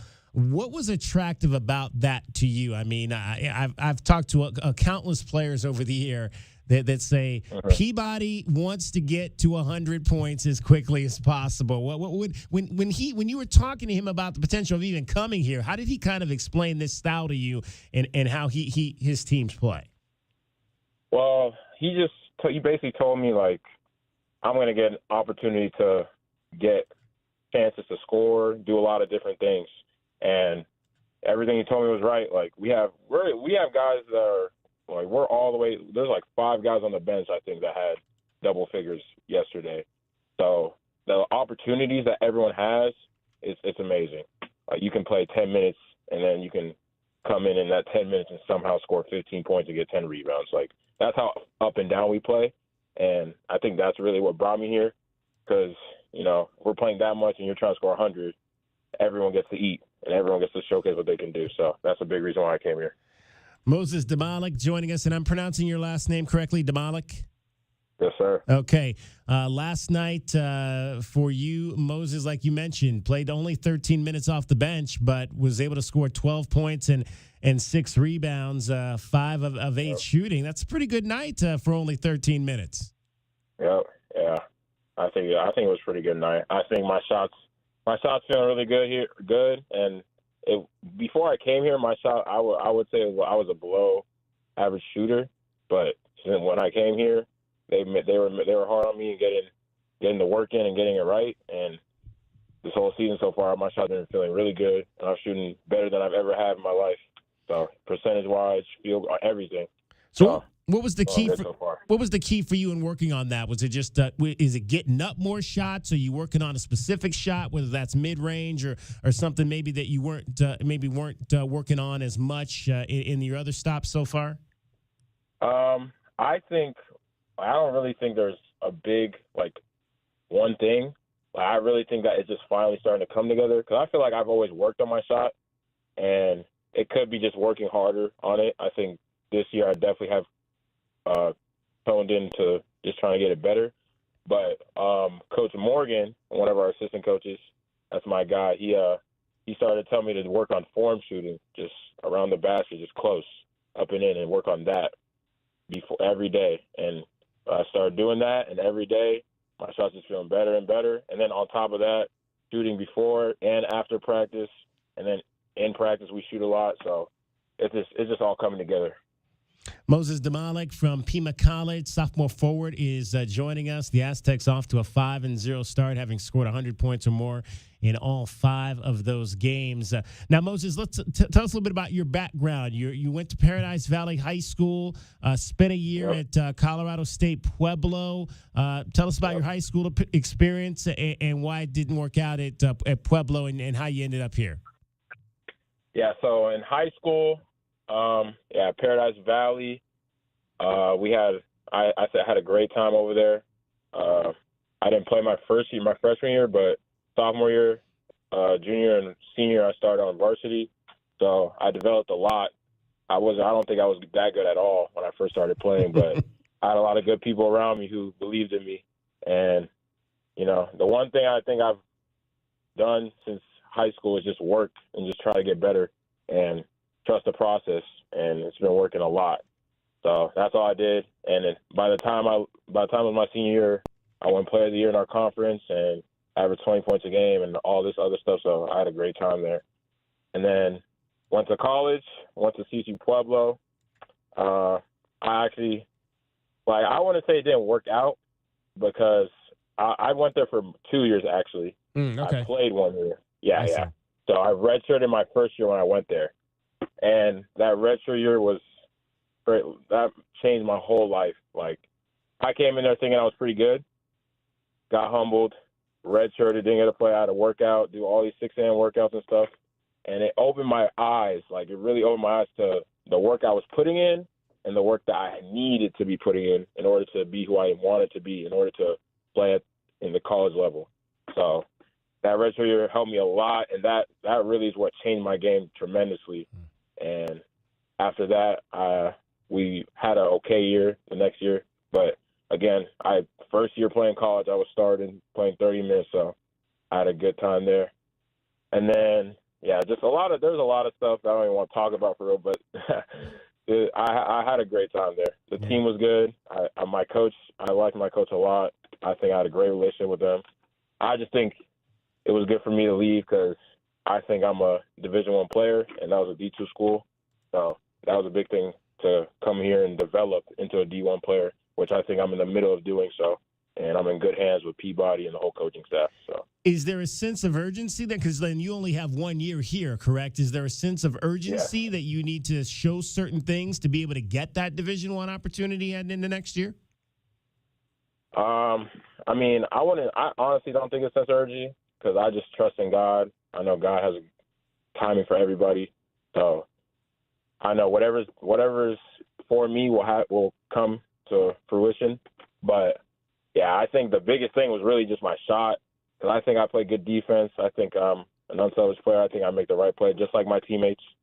So I think really what I was missing was my shot and my athleticism, and I think right now is exactly where I need to be. So now it's just going out there and just showing everyone I can do.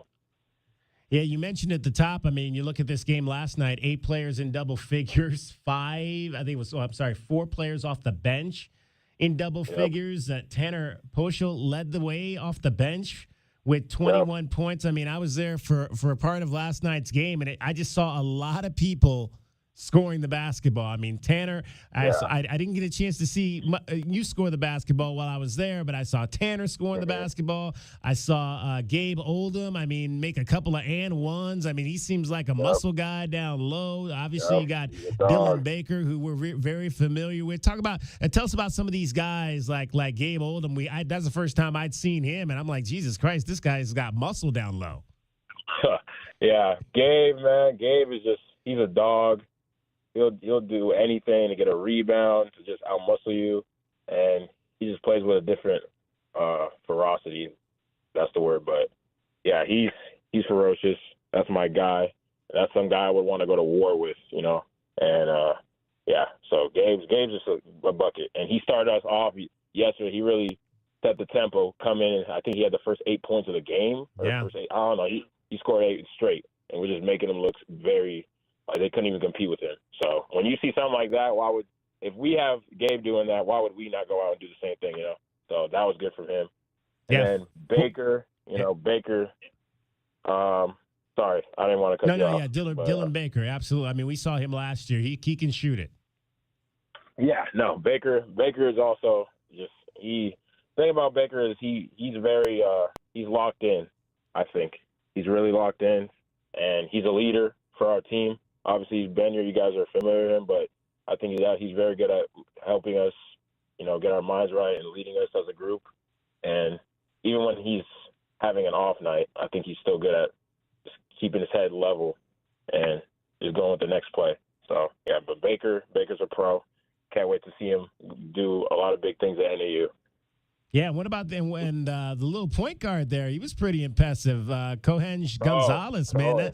That little guy, that little guy was just running past guys. Cohen, I love Cohen, man. Cohen has a lot of heart. It's very hard to be that small and then go out there and even go to the paint. But Cohen has no fear. Cohen doesn't care. Cohen has a freaking giant of a heart. So, I love how Cole plays. Our whole team is just our team is so unselfish. That's what really I think makes our team so great because we had 9 people in double figures. That just shows you that our team does not care who scores the ball. And Tanner had 21 off the bench, and that just shows you that our team is so scary because you can come in and try to scout our team, but you really don't know who to scout because the first starting 5, they could come in, do what they do, and then we have basically another starting 5 that can come in and do the exact same thing. So, and then eventually our team is just so deep that they just get tired after the first 10 minutes. So eventually it just becomes they just have to roll over, and it's just a big night for us after that. So 13 players had 7 points or more in that game last night as you guys put up 150 points. Hey, Moses, continued success this season. It looks like it's going to be an exciting one for Pima College. Looking forward to seeing how you guys roll up against some of the Division I teams in this league. Those are always tough games. But if you guys can score at this level, you're going to be right in it with Arizona Western and some of those other schools, Eastern as well. Yeah. And we actually got a chance to play Arizona Western. That was our first actual preseason game, and I think we won by 40. Oh wow! Basically, yeah. So I think we're ready, and I can't wait. I already know. I know. I'm speaking for the whole team and the coaching staff. We want the best competition. We want to play all the D1 teams. We want to play Eastern Arizona, Coach Chiefs. We want all of that. So I'm looking forward to those games a lot. But right now, I'm just focused on the next game, stay on my team. So. We're just focused on coming back from break, having a good break, spending some time with family, come back on Monday, go to work, and then Tuesday we play Glendale, another conference game. So, all right, what's going to be the best thing on Mom's table tomorrow for Thanksgiving? Man, I don't even know. I think it would have to be the mashed potatoes. Has to be. All right. Has to be the mashed potatoes. Yeah. Well, eat it up, Moses. Hey, appreciate you joining us. Best to continued success this season. We'll talk to you again down the road. Thank you. Thank you for having me. Moses Demalik, sophomore forward, Pima Aztecs, off to a 5-0 start to this 2023-24 season. Brian Peabody, as you heard from Moses, he's got some dudes on this team. There's a lot of different guys that can score the basketball, and it's going to be kind of interesting to watch how this team develops as the season goes along. Glendale at home next Tuesday. Then they're going to take on the GCU club team next Saturday, December the 2nd. So those will be the next two home games coming up at the West Campus Gymnasium. Getting you home every 20 minutes on the fives with your traffic and your weather. Here's Cricket. From the O'Reilly Chevrolet Traffic Center, it's Wildcats Radio 1290 traffic and weather together. Orange Grove and First Avenue, that's a hit-and-run wreck reported. Campbell and Glen clearing a crash at Tankaverde and Grant Road, also 29th Street in Craycroft. Wetmore and Fairview and Wetmore, that intersection shut down due to a collision and another closure. Eastbound 22nd Street block between Alvernon and Columbus. Clear skies, 49 are low. For Thanksgiving, cloudy and 74 and 76 now. I'm Cricket with your Wildcats Radio 1290 traffic and weather together. This report is sponsored by Mattress Firm. This Black Friday, Mattress Firm is your sure bet. This Friday until noon, get a queen mattress for just $89.99. Don't miss this exclusive doorbuster. Available for in-store pickup only while supplies last. Hurry in and save at Mattress Firm's Black Friday sale. Sean Furrier for Jack Furrier Tire and Auto Care. It looks like our long, hot summer is finally over, and cooler temperatures are great news for us and mostly good news for your car. But for some of you, the cooler overnight temperatures will be just enough to trigger your tire's low-pressure warning light. In most cases, you can solve the problem simply by adding the correct amount of air to your tires, and then get back to enjoying the cooler temperatures. As always, you can stop by any of our 14-area Jack Furrier Tire and Auto Care locations for a free tire inspection and air pressure check. And if you need help with that low-pressure warning light, we fix those too. This month, mention this ad, and with the purchase of any new tire pressure sensor, we'll install it in your wheel and rebalance your tire absolutely free. You'll find even more specials to get you road trip ready at jackfurriers.com. So call ahead, make an appointment online, or just drive up. Jack Furrier Tire and Auto Care. Since 1960, we're here to get you there. The colors of the holiday season are red and green. And right now at O'Reilly Chevrolet, we're having a red tag sale that will save you lots of green. We hope to see you soon. Happy holidays. O'Reilly Chevrolet. Saturdays are made for football. And when the game is on, we're finally off. Off duty, offline, out of office. A correct Coors Light is our do not disturb message to the world. On game day, we don't think about the 9 to 5, but worry about the 4th and 1.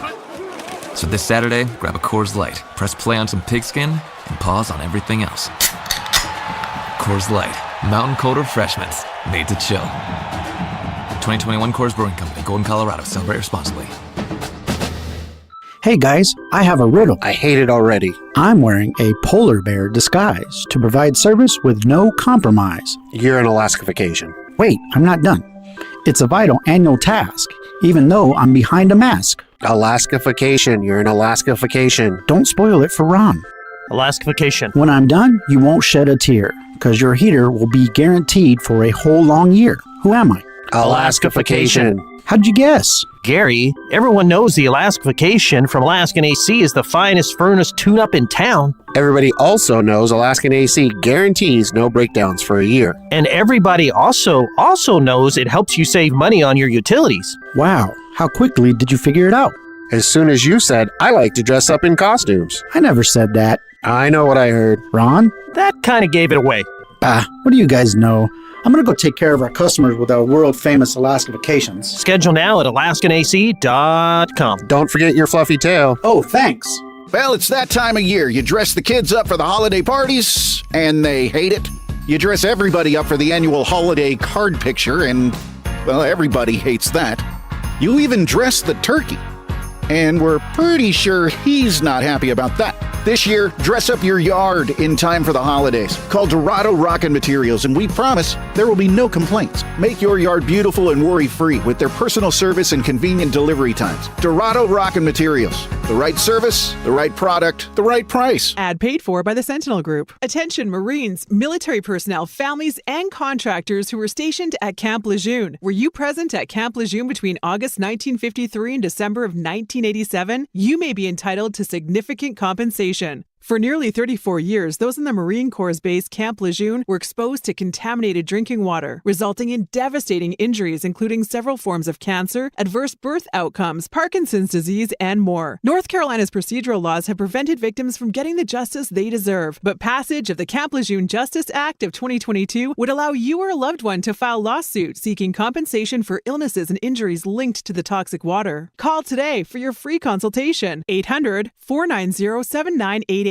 Let our experienced attorneys fight to get you the compensation you deserve, and you pay nothing unless there's a recovery in your favor. Call 800-490-7988. That's 800-490-7988. Again, 800-490-7988. Sports fans in Tucson can't survive without 1290. In the fall, we bring you Arizona football, the NFL, and the Super Bowl. Then 1290 brings you Arizona men's basketball, and in the spring, Arizona baseball. Wildcats Radio 1290. DK on the sports tip on Wildcats Radio 1290. 520-848-1290. 520-848-1290 is the number to get in on the program. Get on up to West Anklam Road and check out. We've talked about this. I've for the last couple years, I've talked about this. Tucson is a basketball town. Okay, Bob Elliott wrote the book. So full kudos to Big Bird for the title, for the wording there. Tucson is a basketball town, and there's nothing further from the truth about that. I mean, this is a town that loves its hoops. It loves its Arizona Wildcats. Men's basketball is ranked third in the country. We've got a very good women's basketball program up at the University of Arizona, but we've also got two pretty darn good basketball teams up at Pima College, who are annually competing at the top of the ACC, I always get that wrong, ACC, Arizona Community College Athletic Conference. Todd Holthouse's ladies are ranked once again this year. At one point last year, all four teams were ranked. Arizona women, Arizona men, Pima men, Pima women. Got to get back to that again this year. Right now, just the Arizona men and the Pima women are ranked. We got to get the Arizona women back ranked. We got to get the Pima men back ranked so we can have that on our title, on our mantle once again.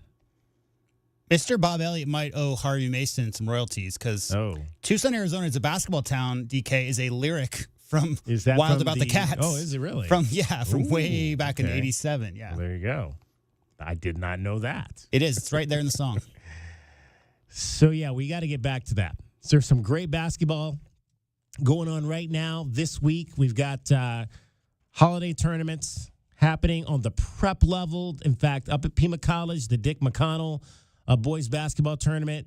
Brian Peabody started that a few years ago wanted to get high school teams into their gymnasiums. They actually hold 2 tournaments. They hold a tournament this week over Thanksgiving, this Peabody. He also holds another tournament over the Christmas holidays as well for high school teams. That's going on. The Boyd Baker Boys and Girls Hoops tournaments are going on this week right down the street from us at Amphi High School. You've got the Inferno Girls Invitational basketball tournament going on over at Palo Verde High School this week. Some great stuff. We'll get you some of those scores if we can a little bit later. A lot of games happening this morning. A lot of schools are already out, and so there were morning games and early afternoon games, and we'll get you some of those finals. But get on out. High school basketball season has started. I got a story. Here in Southern Arizona. So I was the 9th guy on the bench for Brian Peabody's second ever team at Greenfields. He came over from Saguaro, and they arranged a game between the 2 teams, DK, and it was the first time Protege was going to go up against Teacher. And it was part of a tournament. Pueblo and CDO, I believe, were the other 2 teams involved, being played at the Greenfields gym, if you remember that little spot. And we were going to play in the second game. And in the first game, one of their, I want to say linebackers, but he could have been a tight end. He had just come off the football season, got in the game really late. It was a 25-point blowout. And he got a breakaway, and he decided to hang on the rim for about 10 seconds and shattered the rim. And this was to be 45 minutes before Brian Peabody and Dick McConnell's very first game they ever coached against each other. Oh, wow. So I remember we had to move the game last second, because it had to be played. We moved it. I don't even remember where it went, like a Boys and Girls Club or something like that. And it was just a crazy night. But the first ever game between Coach Peabody and Coach McConnell was that night at Greenfields. We'll have to, when we get Brian on, we'll definitely have to have him tell that story right there. That is something. I did not know that one. We don't know who the player, though, was, right? I don't remember his name, but he was a pretty good football player. And he played for which? I think Pueblo. It was the first game, so okay, it was one of the other 2 4A 5A teams that were in there. Obviously, Greenfields at the time was small 1A, something like that. I think Saguaro ended up winning that game by 35. They had a good team. I think Greenfields was 2-time state champions coming off of that game, so good team, but not quite at that level. A much bigger school. All right, it is time for the Miller Lite Pigskin Challenge. We are doing it on Wednesday this week because we've got basketball pregame tomorrow.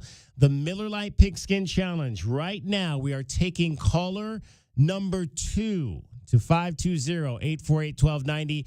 520-848-1290. A $50 gift card is at stake this week. I'm going to pick the game. Can you pick the winner? 520-848-1290.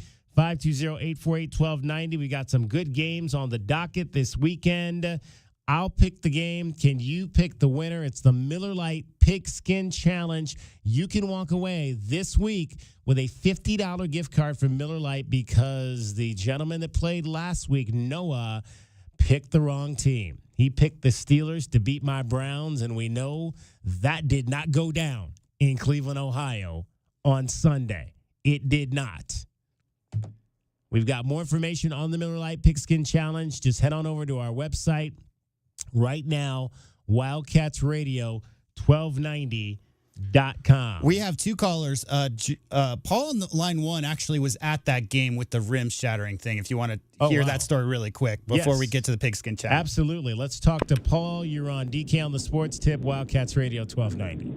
I'm assuming this is 91, 92-ish, right?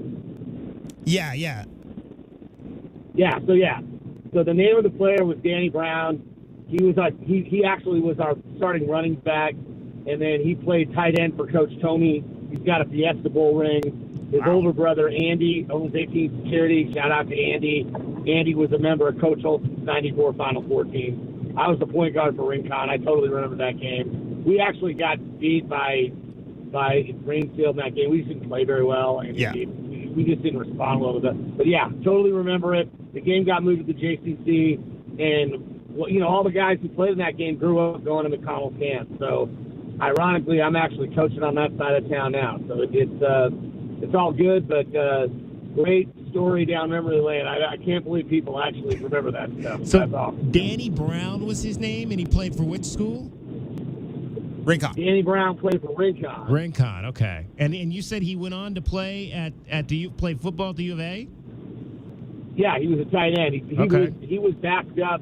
I don't know if you remember Damon Terrell, who passed away, but Danny was his backup, man. So, yeah, I good memories, all good. But and then his older brother, the older brother, played for Coach Olson on the '94 team. He was the one. Oh, wow. So, yeah. That's Rincon, man. Little Rincon High School. Rincon was good. Rincon was pretty good at one point, huh? We had a good. Well, that season was Coach Utter's first year. He took over for Coach Levetter, and they made a pretty good run. They had like 4 seniors. They were good. That was a good basketball team. But I think Danny was like a sophomore at the time, if I remember correctly. Wow. Well, we might have to chase Danny Brown down. Well, also great stuff on the Territorial Cup yesterday, and we're really everybody in Tucson looking forward to that game. Hopefully, we can finish this season strong. And come Friday, I will be the biggest Oregon State Beaver fan in the history of Tucson. There you go. Hey, Paul, appreciate you calling in and letting us know about that story that you saw. Beautiful. You guys have a great weekend and enjoy Thanksgiving. Okay. Absolutely. You too, Paul. You too, Paul. All right. So is this our player here? All right. We've got John on the line. John, you are going to be playing the Miller Lite Pigskin Challenge. How are you, John? Doing good. How about you guys? All right, John, where are you from? Tucson. Tucson. Okay. What's your favorite NFL team? Chicago. Okay, so is this John from week 1 that we talked to yesterday? Okay, all right. Yeah. So you're familiar with this, John. Yeah, let's do the Minnesota-Chicago game. What do you think? No. I don't think we're going to do that game. Well, let me look at that. I saw a lot of big lines, and I kind of breezed through some games, but I don't know. It's only 3.5. It's 3.5. Yeah, 3.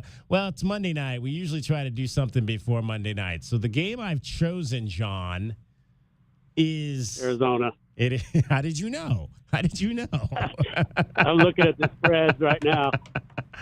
It is the Los Angeles Rams at the Arizona Cardinals. The Cardinals are actually favorite in this game. How about that? They are a 1-point favorite at home at State Farm Stadium on Sunday over the Los Angeles Rams. So that is the game.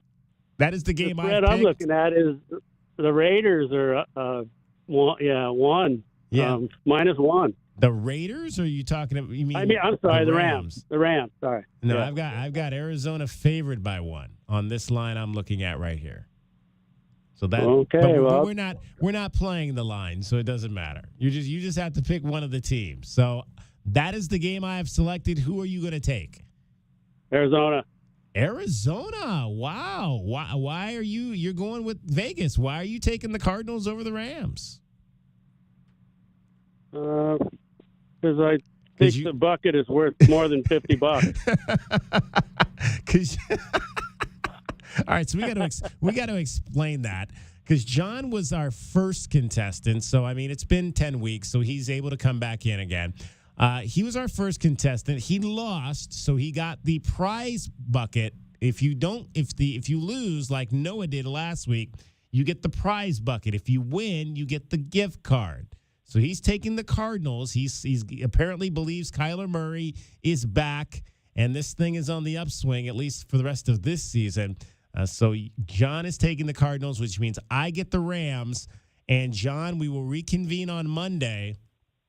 Okay, I think we've got your number, because you go up like to the mountains a lot. And is it squirrel hunting? Is that what it is you do? Just that particular month. Yeah, that's what I was doing. Oh, so is squirrel hunting season over? Yeah, no, it's still going on, but archery deer season comes up again soon, and I'll be doing that. It's deer season now. Okay. What is your wall and your man cave look like? How many different animals that you have scored on? How many of them are up there? There's a lot less now. Wife maybe take a few down. Oh, wow. Yep, the wife. But there's about 10 of them hanging right now. There you go. That's not bad. You got 10 prizes up there. 10 prizes. All right, John, stay on the line. So J-Dub can get your information again, and we'll talk to you on Monday. All right. Sounds good. All right, John, giving it a second chance. You only get 2 chances. I'll give you 2 chances in 18 weeks. 2 chances, but you don't get a third chance to beat me. All right, next hour, we're going to talk to Trevin Wade in the next hour, one of my all-time favorite Arizona football players from my early years, one of my originals. I came here in 2008. He's one of my originals. Came a blocked kick short of going 4-0 in the Territorial Cup game. Trevin Wade, Mr. Interception return for a touchdown, is going to join us in the 5 o'clock hour. It's DK on the Sports Tip with J.W. Madden and Cricket. I'm David Kelly. You're listening to Wildcats Radio 1290. From the O'Reilly Chevrolet Traffic Center, it's Wildcats Radio 1290 traffic and weather together. With a couple of closures, eastbound 22nd Street is closed between Alvernon and Columbus. Eastbound 22nd, closed Alvernon to Columbus. You could use 29th Street or Broadway instead. Another closure, Wetmore and Fairview. Fairview and Wetmore, that intersection shut down also due to a wreck. And a crash clearing at Tankaverde and Grant Road and Tankaverde. I'm Cricket with your Wildcats Radio 1290 traffic. This report is sponsored by Taco Bell. What's more amazing than nacho fries? Getting a regular order of nacho fries every day for up to 30 days for $10 with the Nacho Fries Lovers Pass. Become a rewards member and purchase the pass on the Taco Bell app for a limited time only. Redeem on the app at participating Taco Bell stores. Terms apply. This is Jim Rome with your Rome Report. So if you know the game, you know the name. Tariq won. Or maybe even if you're not a hardcore fan, you know the name, but you don't know why you know the name. Of course, Reek was the rookie that lost Russell Wilson a sack of potatoes in one of the all-time great lines. My only concern about the young guy with a bright future is, how do you top that? How do you top that line? It's one of the sickest burns ever. Yet he did so. But he went the other way by hyping somebody. Has anybody anywhere ever been more happy to meet anybody than Reek was Carson Wentz? Quote, "You're big as hell in person?" What an amazing line. If I didn't know any better, I would say this is just one big troll. If so, you're my favorite human being ever. If not, another awesome moment, Reek.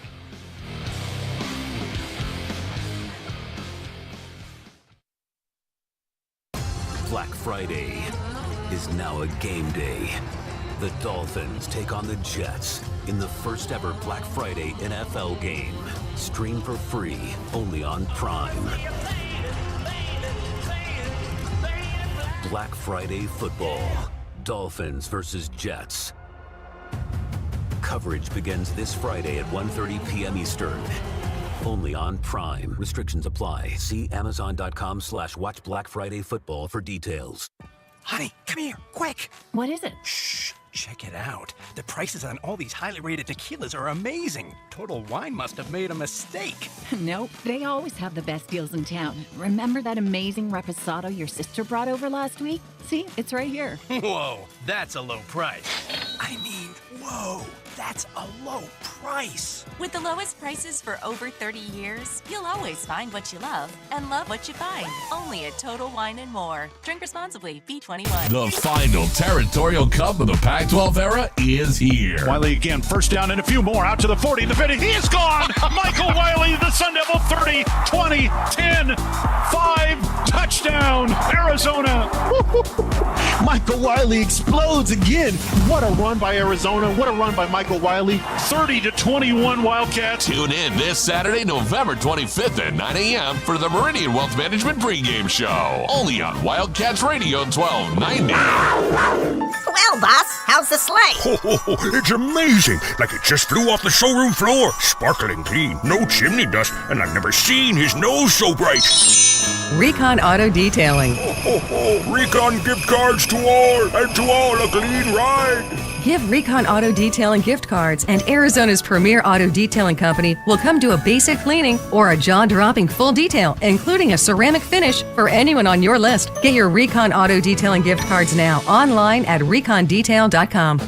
Saturdays are made for football, and when the game is on, we're finally off.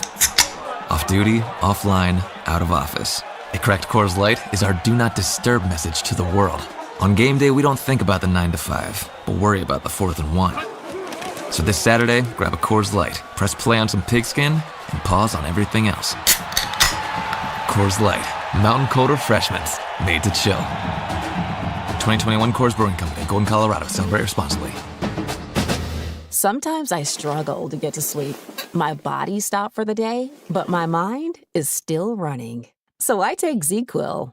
ZzzQuil, the world's #1 sleep aid brand, has a range of non-habit-forming products to fit you and your family's needs. Invest in a great night's sleep for the best you tomorrow.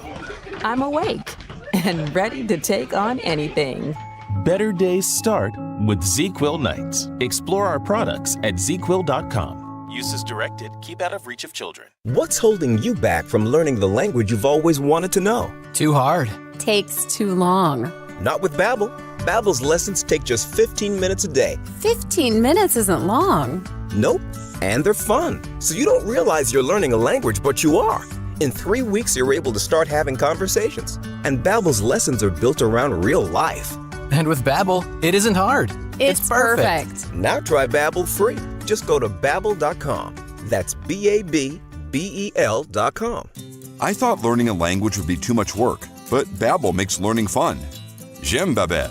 Babbel's lessons only take 10 or 15 minutes. And soon, you turn and realize, hey, I'm starting to speak another language. How'd that happen? Babbel isn't robots talking. You learn words and phrases from real native speakers.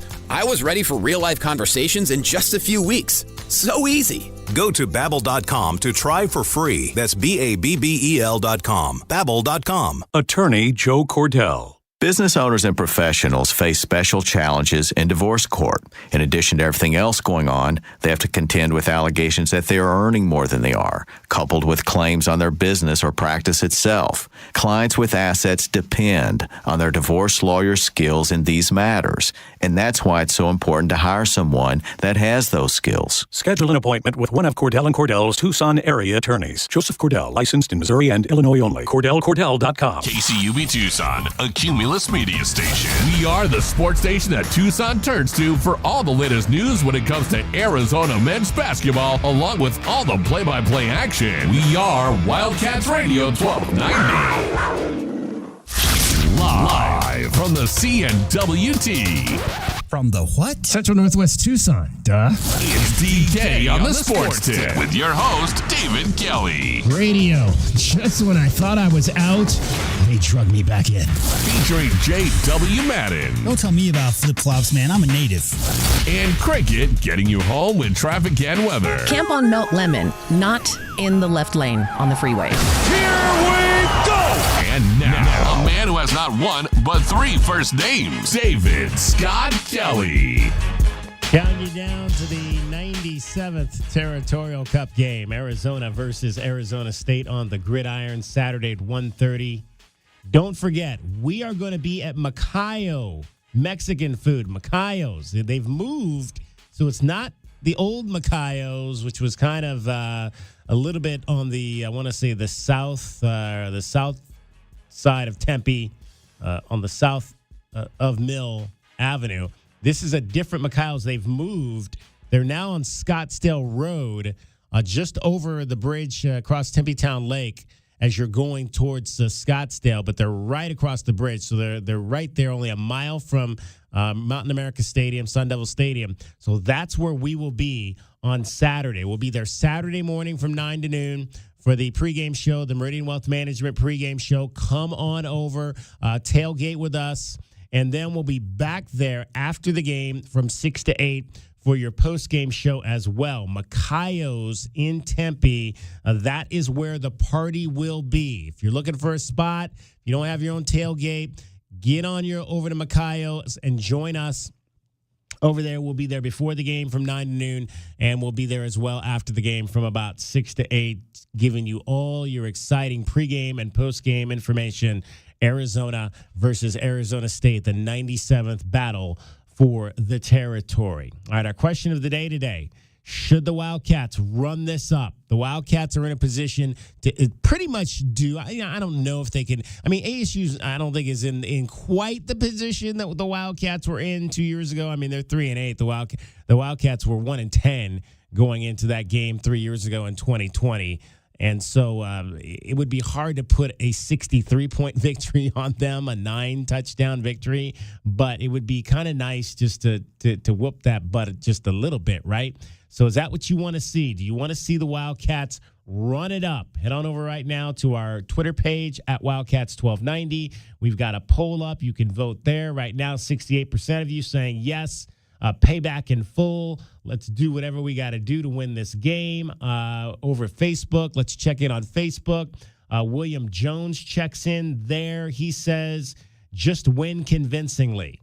Don't have to run it up. Just win convincingly over the Arizona State Sun Devils on Saturday in Tempe. So head on over right now and chime in. We want to hear from you and what you think on if the Wildcats should run this thing up Saturday if they have the opportunity on the ASU Sun Devils. Also checking in, let me get this last comment here. Checking in, Rich Carrillo, great listener, always commenting. Have a great Thanksgiving and holiday weekend. DK and all the crew, we're thankful for you and your great sports radio program. Cheers, Rich Carrillo. We appreciate you always listening to this program. And without the listeners, we can't do this. And I put out this tweet the other day, and I want to talk a little bit about it. Again, and this is really not us pumping ourselves up. This is our thanks to you. And I say it at the end of every show that we thank you for listening to this program on a daily basis. In our summer book, the first book that we've had in the tenure of this program, there are 5 stations. There are 5 Cumulus stations in this market. There's us, there's Kim, there's K-Hit, there's Freedom 1400, and then there's The Vibe, 97.5. So we have 5 stations in this market. Of those 5 stations, this station, 1290, was number 1 in that 5-station pack, year-to-year streaming growth. So the summer book last year, July, August, September, through the summer book this year, July, August, September, which were the first 3 months of this program. We were number 1 in our station group in streaming growth.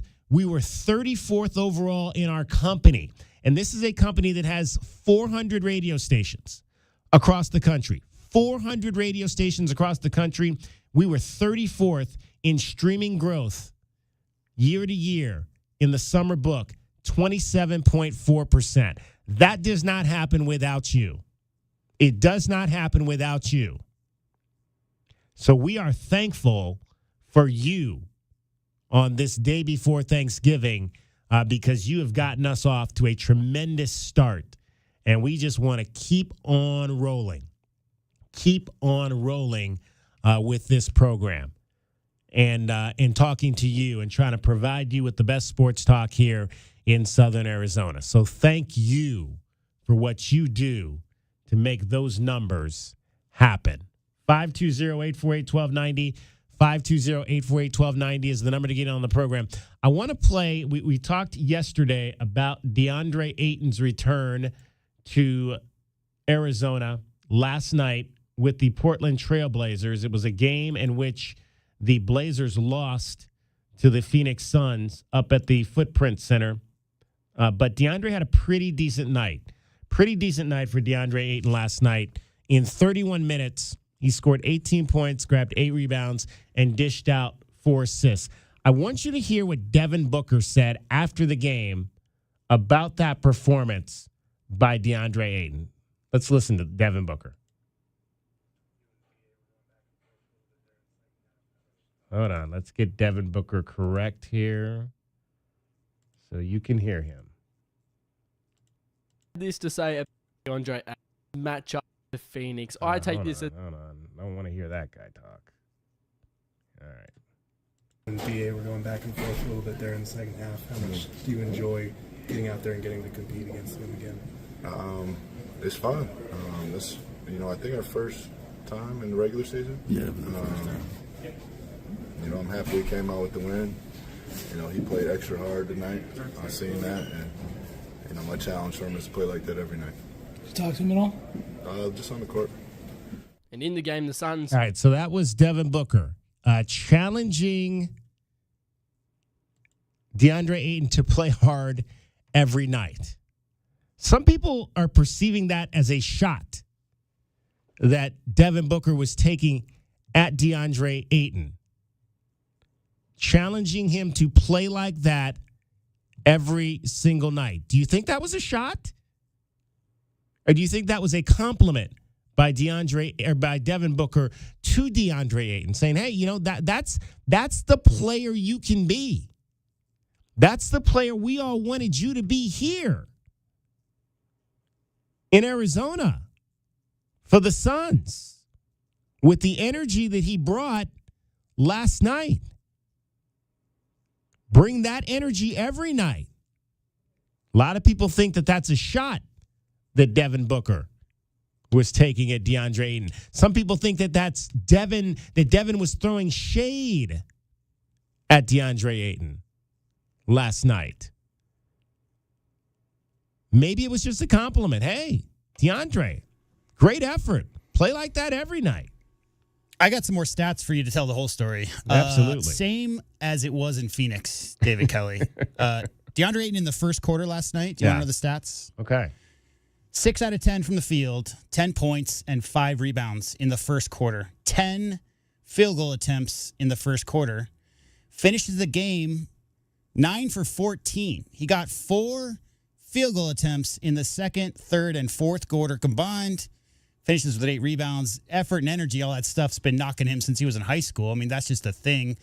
And what happened in Phoenix is the guards took over in the third and fourth, and DA never got touches. And the Portland fans, it's funny, if you read any of their comment sections, they talk about the same thing. They talk about why were the guards not looking for DeAndre Ayton. He was eating. He was doing big things there in the first half, first quarter especially. And the real answer to that question is they don't have point guards because they're all injured. And the guy who is kind of running the show there is very young. So a lot of the guards were calling their own numbers there down the stretch. Obviously, the big story is he was negative 31 in his 32 minutes last night. So DeAndre Ayton's impact on the court, plus-minus wise, was the worst on the team.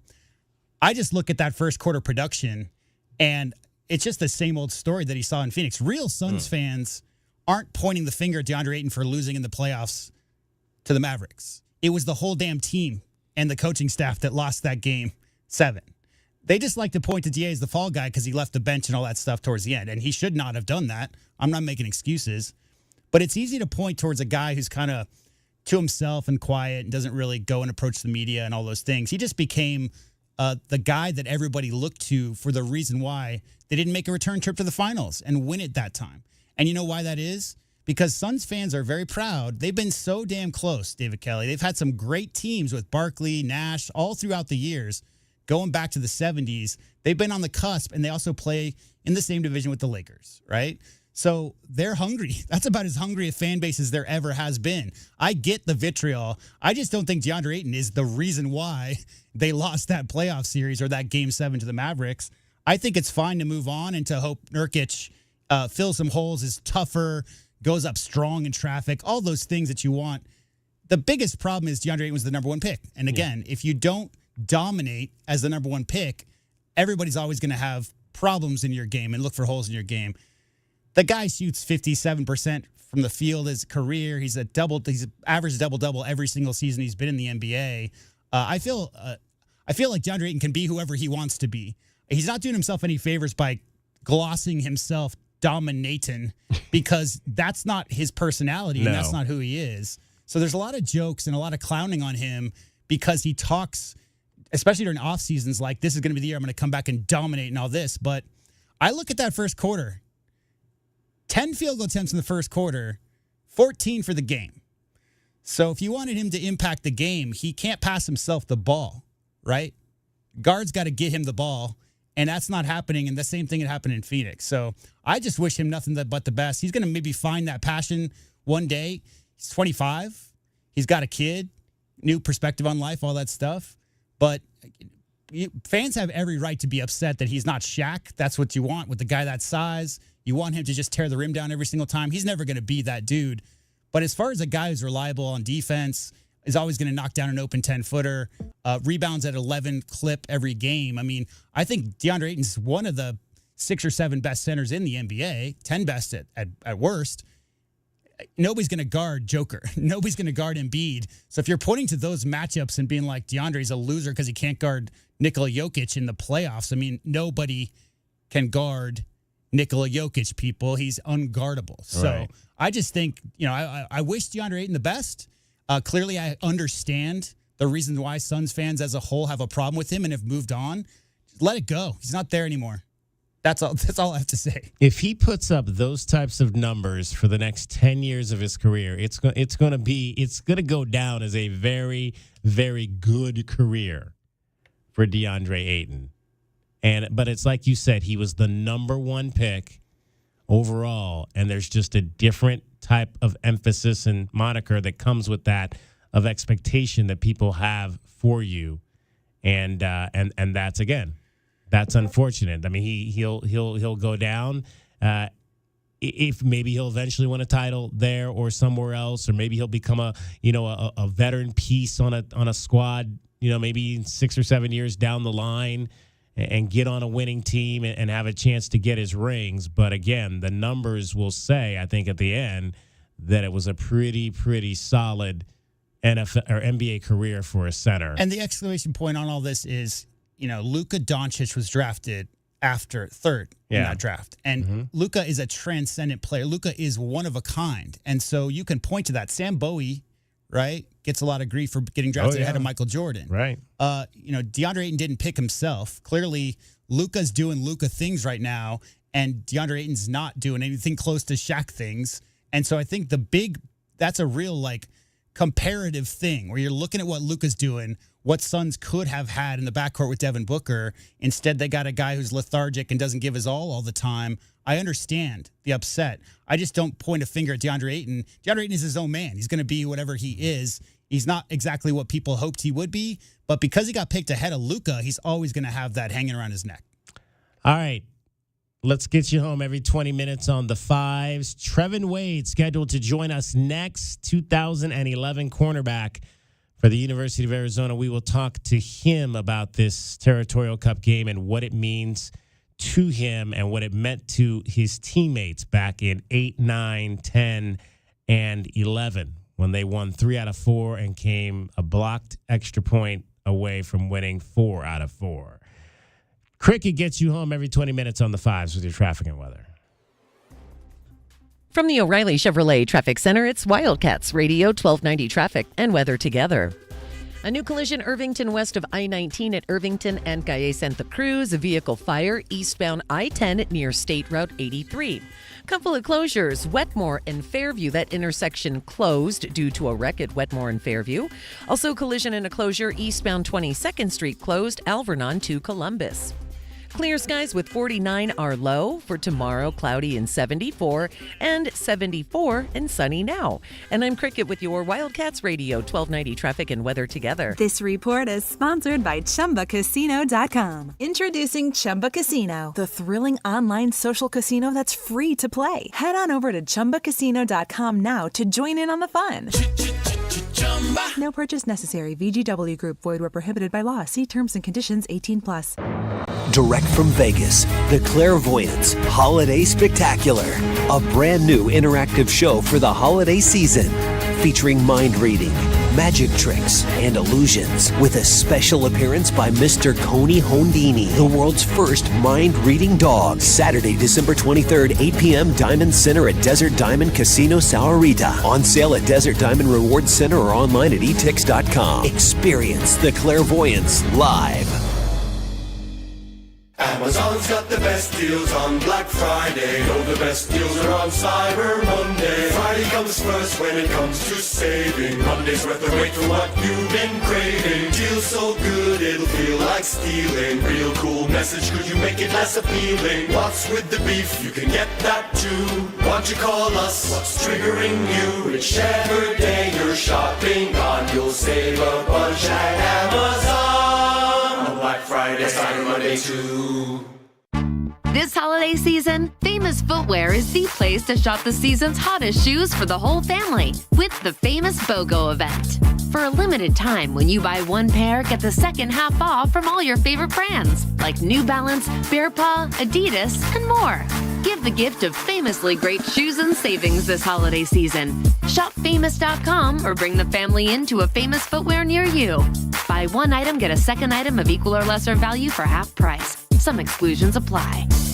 Hi, I'm attorney Kevin Rowe. Recently, Lerner & Rowe was named the second most influential law firm in the United States. Although we have offices in other parts of the country, Glenn and I both live here and raise our families here. We are your local law firm.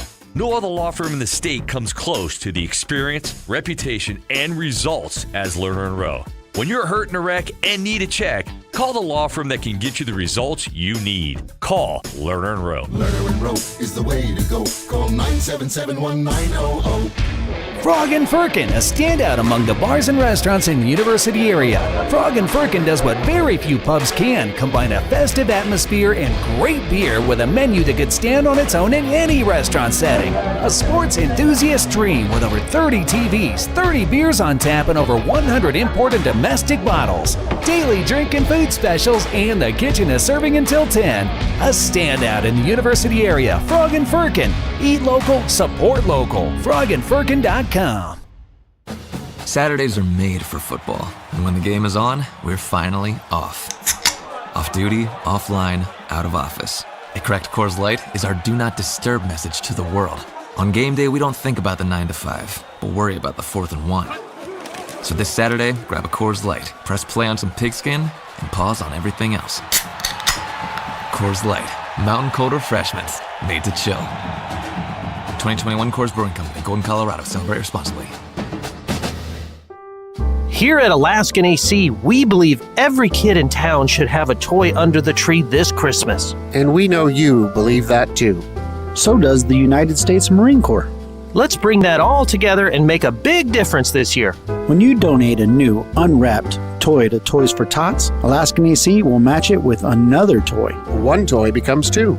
Or make a donation and we'll match your donation so $1 becomes 2. You can drop off your toy at our offices or give it to one of our techs working in your home. Last year, we donated thousands of toys with your help. Plus over $10,000 to Toys for Tots. A small donation can make a big difference this Christmas. Make your donations before December 15th and we'll do the rest. We'll match every toy you donate. And match every dollar you donate. To make Christmas wonderful for every kid in town. Find out more at AlaskanAC.com.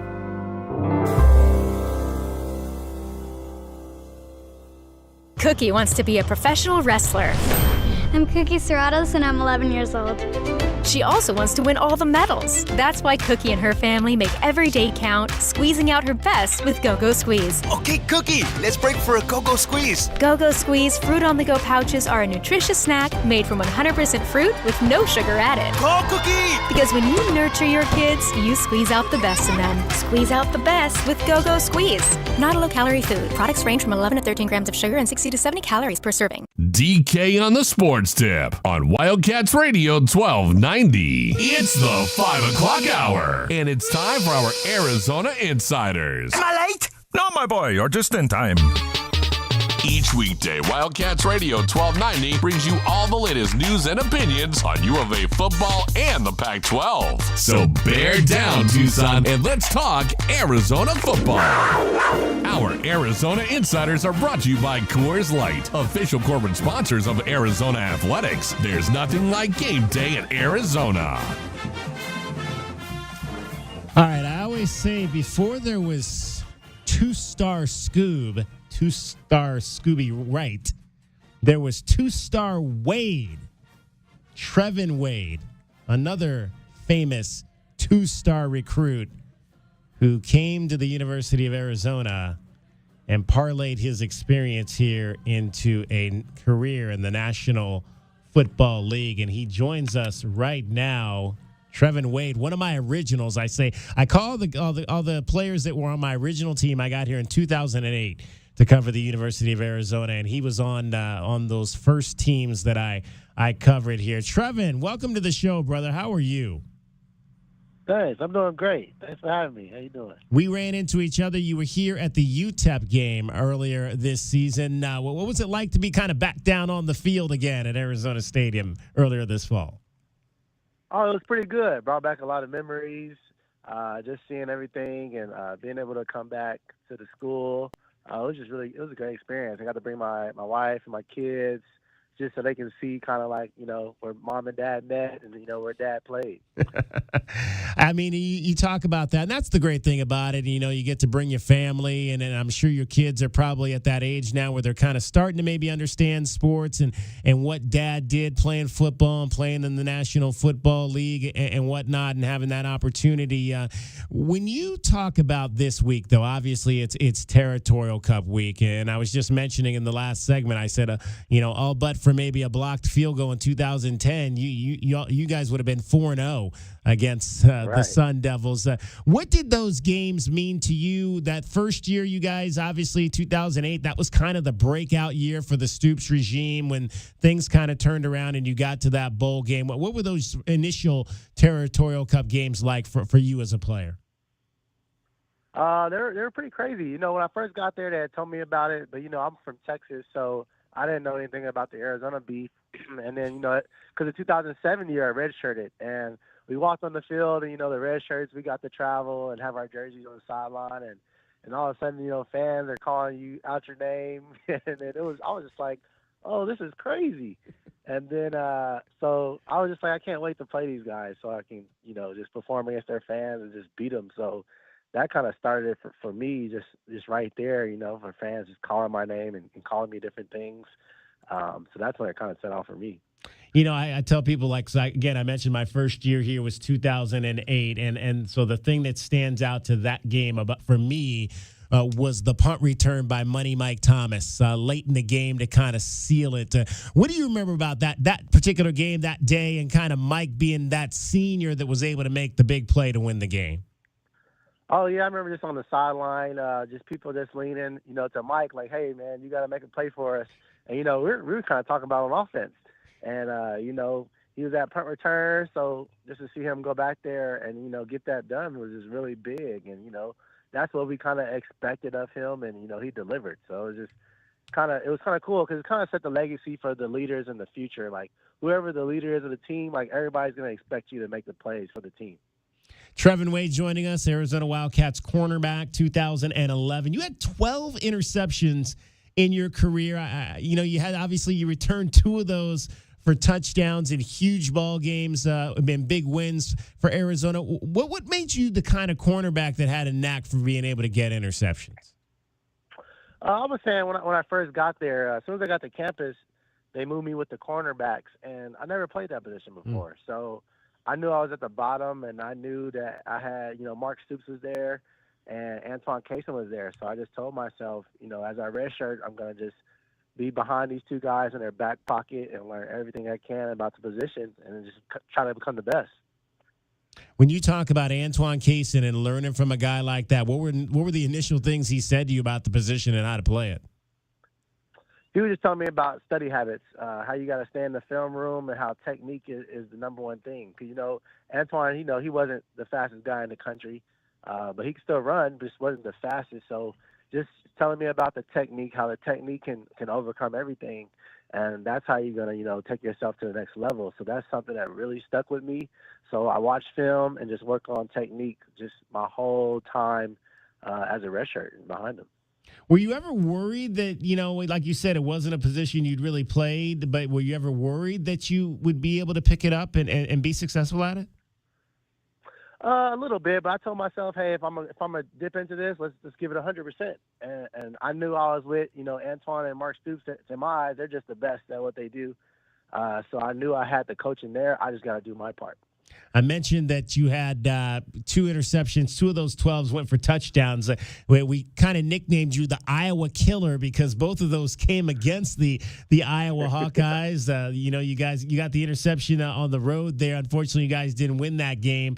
But then, in 2010, you got the one at home that went for 85 yards in a game that you guys did win. What's it like to be able to pick? We saw Jacob Manu last week. He had an interception and was rumbling down the sideline, but the quarterback got to him right about the 40-yard line. What's it like, though, to get that interception and know that there's nobody going to catch me? I'm taking this to the house. It's a real good feeling, just, after you make the play and not see anybody in front of you, knowing like, hey, I just made a great play with my technique, that I was able to get this clean and then just go. It was just really big for me, going into those games, top 5 teams, our coaches and players just like, hey, you got to make the big play for us. And I'm like, great. I have no problem. Let's do it. Trevin Wade joining us, U of A cornerback from 2011. Got out of here and then went on and played a number of years in the National Football League with a number of teams, suited up with my hometown team, the Cleveland Browns, after being drafted in the 7th round, and also played with the New Orleans Saints, Detroit Lions, New York Giants, Baltimore Ravens. Did you have a favorite stop on your NFL road? I would say the New York Giants for sure. We had the best locker room of guys, like best camaraderie, just guys all pulling for each other. And it just reminded my time of being in Arizona, just everybody competing with each other on the field. But as soon as we get off the field, we're like all brothers.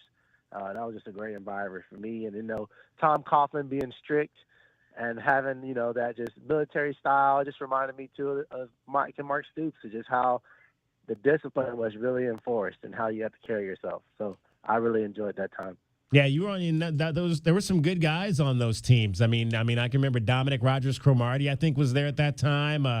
Right. Prince Amakamara was also on those teams. I mean, those some pretty dominant guys that they were pretty good at playing the position at that level. Definitely. It was really good, playing alongside them guys and with them, and just those two guys, they're still my best friends to this day. We always call and joke and laugh with each other. And we would be the guys in the locker rooms just joking before the games, just because we were just so just calm. We never were the serious type of guys. And then, just go play. It was just fun. What are you doing now, Trevin? Update the folks on what you're doing now. Now I'm pursuing basically being a firefighter. Oh, wow. That's what I'm working with. So the training academy will come up in January. So that's what I'm doing now. Moved back to Phoenix. I was coaching college football, and I kind of wanted to just be with my kids and my family. I didn't want to miss their lives. So that's why I'm back here. Yeah. What did you kind of when you coached? You were actually coached over at UTEP, which was very interesting that you were at that game earlier this year. What was kind of your philosophy on how to teach the game to young players? My philosophy was just all film work. We're going to watch film. We're going to be on technique, and we're going to do it right. We treated the practice like it was a game, and I always kept a production chart so guys knew it's fair. You just got to perform. Every day you got to perform to keep your job. I always tell guys, everybody wants to go to the NFL, but I'm like, until you have to do what you need to do to get there. So I just told guys, hey, every day will be graded. It will be production. I will post it so everybody can see. So whoever plays the best, you're the one starting. So it just made the guys who are the starters that they prove themselves every day. And at the end of the day, they're getting better. You mentioned that you're training to be a firefighter. What was kind of the reason that was something that you wanted to pursue? Just different people that I play with. I know like BJ Denard, he's out here in Phoenix. Trevor Ermish is out here in Phoenix. And then there's several older guys that play in the past, going to the different alumni events. It's like, hey, you should come on board here. It's just like the locker room. It's just like being a team. Like, it's the same thing as football. Like, you would love it. So I kind of went around them a little bit and saw it, and it kind of just reminded me of being back in that locker room. Yeah. And I just fell in love with it. Yeah, it's interesting. One of my old college classmates back when I was in school as a firefighter up in Phoenix. So if you ever come across Big Mark Tucker, be sure to ask him about his days on the offensive line at the University of Southern California under longtime coach Larry Smith. I think he's been a firefighter up there for a number of years as well. Trevin Wade joining us. I hear the kids in the background. How old are they?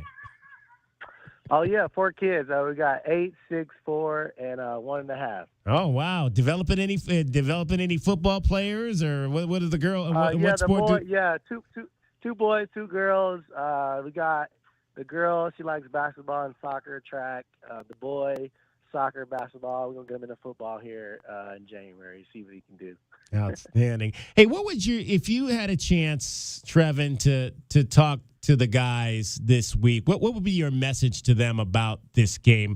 We talked to Lamont Hundley, an 80s Wildcat, and one of the things he said he would tell the guys is to get your memory, whatever it is, get your memory from this game. What would you tell the guys if you were up in front of them this week?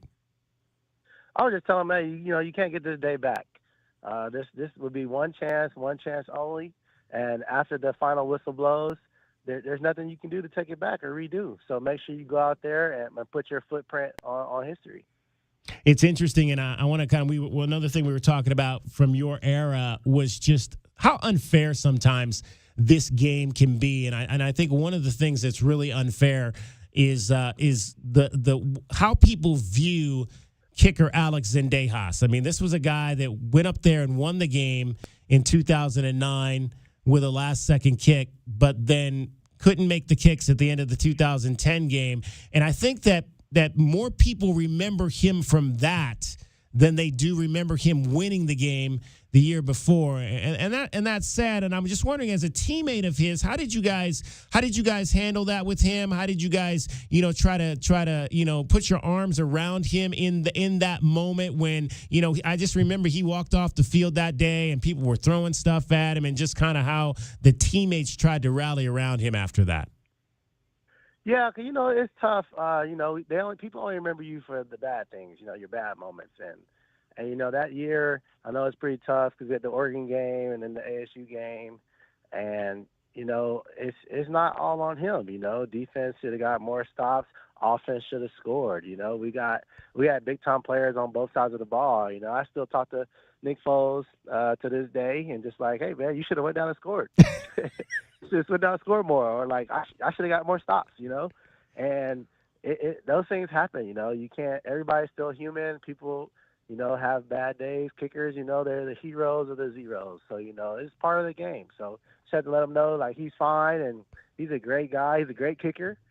And, it just happened that one miss was during that time. But, it's okay because we all could have done something a little better. You going to the game on Saturday? Yes, I'll be there. Since coming on out here.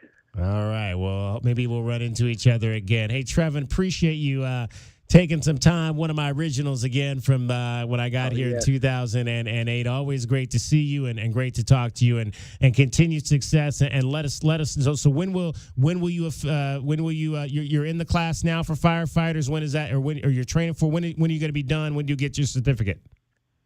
That starts January 29th, so it'll be 15 weeks of that, and then you graduate the academy and you start. So next spring then. Correct. All right, we'll keep an eye on that, and we look forward to where you're going to be working up there in the Phoenix area. And be safe out there as you're serving your community. Oh yeah, appreciate you again. Bear down. Bear down. Trevin Wade, cornerback, 2011, 3-1 in the Territorial Cup game. Winner in 2008, winner in 2009, winner in 2011. Getting you home every 20 minutes on the fives with your traffic and your weather. Here's Cricket. From the O'Reilly Chevrolet Traffic Center, it's Wildcats Radio 1290 Traffic and Weather together. Irvington west of I-19 at Irvington and Calle Santa Cruz for a crash reported. From earlier, a vehicle fire eastbound I-10 near State Route 83. Some backups for eastbound Ajo at Mission. Wetmore and Fairview. Fairview and Wetmore, that intersection shut down due to a wreck. Clear skies, 49 our overnight low. On Thanksgiving, cloudy and 74. 72 now. I'm Cricket with your Wildcats Radio 1290 Traffic and Weather together. Look at that. That guy just got a great deal during the red tag sale at O'Reilly Chevrolet. It makes me wonder, I went somewhere else. Did I pay too much? O'Reilly Chevrolet. This report is sponsored by Boost Infinite. Boost Infinite's new wireless technology switches between networks, giving you the best service at a lower price. Switch today. Call 855-55-BOOST, visit boostinfinite.com, or go to amazon.com and search for Boost iPhone 15. Wendy's new breakfast 2 for $3 Biggie Bundles let you create your own delicious combo. Choose from a sausage biscuit, egg and cheese biscuit, small seasoned potatoes, and a medium hot coffee. But it's obvious which combo's the best. Sausage biscuit and small seasoned potatoes. Well, maybe it's the fresh cracked egg and cheese biscuit with a medium hot coffee. Or 2 savory sausage biscuits. Whichever you pick, you can't go wrong. Choose wisely. Choose Wendy's new 2 for $3 Biggie Bundles. Limited time only. U.S. price and participation may vary. Not valid in a combo. Single item at regular price. Wildcat fans, join head coach Adia Barnes and the Arizona women's basketball team in McHale Center this season. Season tickets are on sale now. You won't want to miss the fierce competition coming to Arizona. Season tickets are available now at ArizonaWildcats.com/WBK. Arizona women's basketball. Let's pack McHale Center. Arizona Complete Health means more than health insurance to me. They're my healthcare partner. We get the care we need from doctors we choose, and even earn rewards for healthy things we're already doing. And with Marketplace, Medicaid, and Medicare options, I have coverage to protect my family's health wherever life takes us. Arizona Complete Health, a plan for life. Visit planforlifeaz.com to find coverage that works for you. Football and Miller Lite, America's greatest pairing. Can cracks at kickoff. Tailgates going way past postgame. Sunday night overtimes followed by Monday morning swagger. Knocking on bar tops for luck. Kicking back on any given Sunday. You never forget the way some things taste. Tastes like Miller time. Celebrate responsibly. 2023 Miller Brewing Company, Milwaukee, Wisconsin. BetMGM is giving you a chance to be a part of the big game. Place at least $100 on Pro Football Bets weekly to enter for a chance to win the ultimate trip to Vegas and 2 tickets to attend the big game. Must go to BetMGM.com/touchdown in Vegas for full terms and conditions, including a free alternate method of entry. BetMGM and GameSense remind you to gamble responsibly. Visit BetMGM.com for terms and conditions. 21 years of age or older to wager. Arizona only. New and existing customer offer. All promotions subject to qualification and eligibility requirements. First online real money wager only. Rewards issued as non-withdrawable bonus bets. Bonus bets expire 7 days from issuance. Please gamble responsibly. Gambling problem? Call 1-800-NEXT-STEP. Get the backyard you've always wanted with a custom pool from First Choice Pools. A backyard oasis built around you. First Choice is a full-service builder of beautiful in-ground pools and backyard designs for years of staycations. If you're ready to dive in, then visit TucsonPoolBuilder.com. Schedule now and get 3 months of full service free. First Choice Pools for installs, renovation, remodeling, and repair. Get started today at TucsonPoolBuilders.com. First Choice Pools, the first and only choice. Pachanga, Pachanga, Pachanga. Well, no matter how you say Pachanga, it's more than a party, more than a fiesta, even more than Mardi Gras. Pachanga is Tucson's own end-of-the-year never-ending Super Bash, including the December 30th Barstool Sports Arizona Bowl and the Taco Bell New Year's Eve Downtown Bowl Bash. Start your Pachanga journey at thearizonabowl.com. The new Blue Whale Car Wash, formerly Octopus Car Wash, is now open. They're locally owned and operated and offer many ways for you to save. Start now by downloading the Blue Whale Car Wash app. Then visit their website at bluewhalecarwashaz.com to find a location near you. Don't forget to follow them on Instagram and Facebook for even more savings. And for a limited time, their exterior-only wash is $5 at all 4 locations. Blue Whale Car Wash, proud radio sponsor of the University of Arizona Wildcats. Hey listener, welcome to Limu's Karaoke Lounge, where Liberty Mutual customizes your car insurance so you only pay for what you need, and the music never stops. Hit it! There's an emu with a full-time job. His partner's Doug, but Limu's the heartthrob. Grubs and worms, that's what Limu eats. Gotta fuel up to save you money and hit the streets. Only pay for what you need at libertymutual.com. Liberty, liberty, liberty, liberty. And Now, the best thing you will hear all day. Hachi-machi! It's time for the Wildcat Radio Replay. In case you missed this earlier in the day, we now bring you the best of 1290. It's made possible by Desert Diamond Sportsbook, Arizona's best bet. All right, our replay for today is going to be our opportunity to chat with one of the seniors that's going to suit up in the Territorial Cup game on Saturday for the Arizona Wildcats, Trayden Stukes. He's a young man. He is one of those 13 we talked about at the top of the show who played in that game 3 years ago here in Tucson, a game that the Wildcats lost by 63 points. It was the first really college game that most of us saw Trayden Stukes. He may have appeared in a game or two before that, but it was that night that really he kind of came on the lexicon of most of us and then has continued to work his way up the ladder ever since there. Trayden Stukes talking this week about what he remembers about that night in 2020.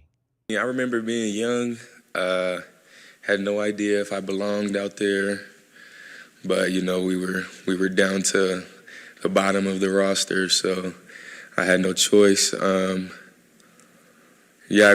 game felt significantly faster than high school. I remember, feeling a little tippy-toey at the start.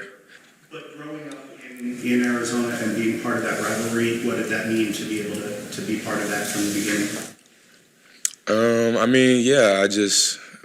I grew up in Arizona, so there's two major schools. I ended up coming here, and you wanna win when you're from Arizona. It's an in-state rivalry. So, Trayden, did you ever drive past the billboard going back to Phoenix? I actually never saw it in person, no. What do you remember just about the mood of the team in that Territorial Cup game your first time?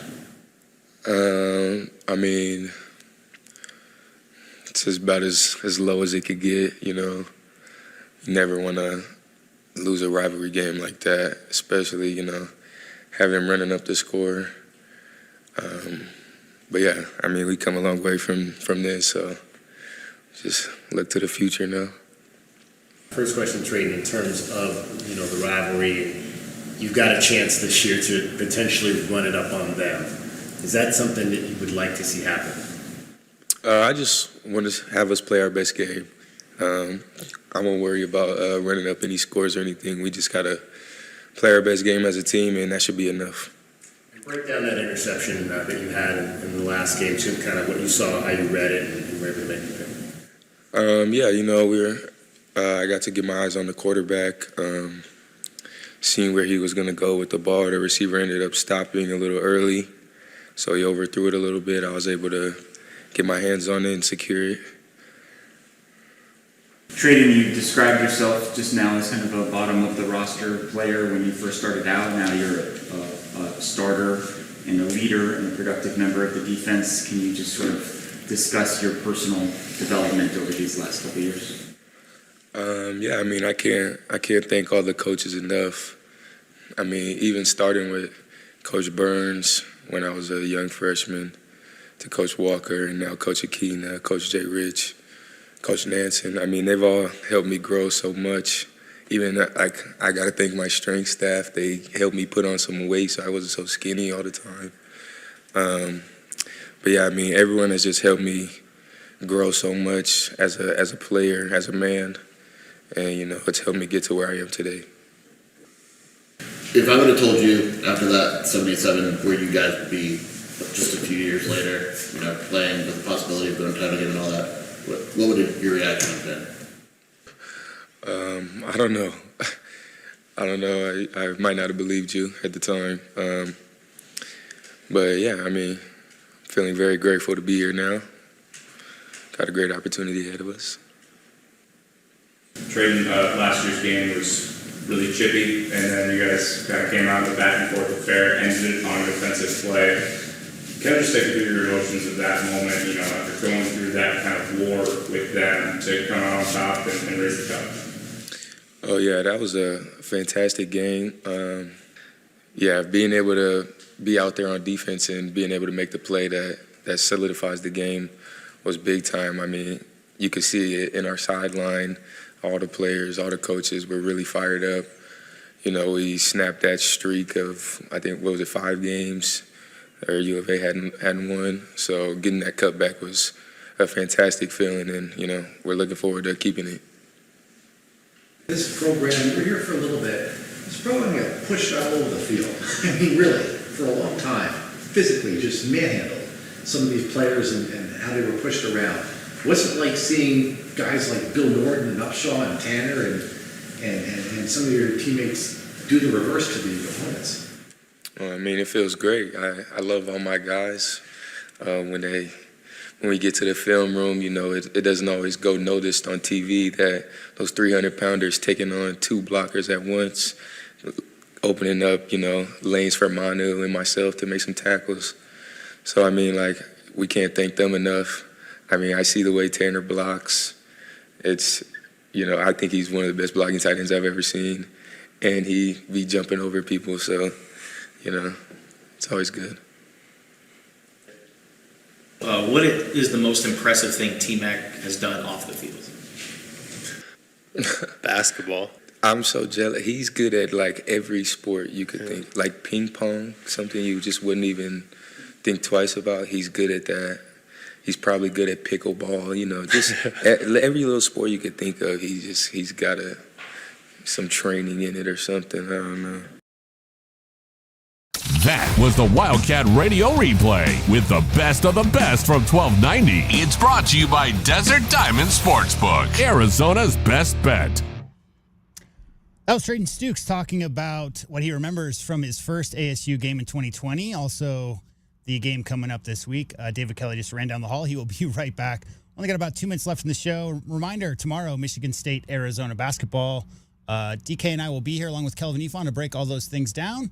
And then we got the big football game going on Saturday. Definitely want to tune in for that. As far as today's show goes, we only have about 2 minutes left in the show. So, okay.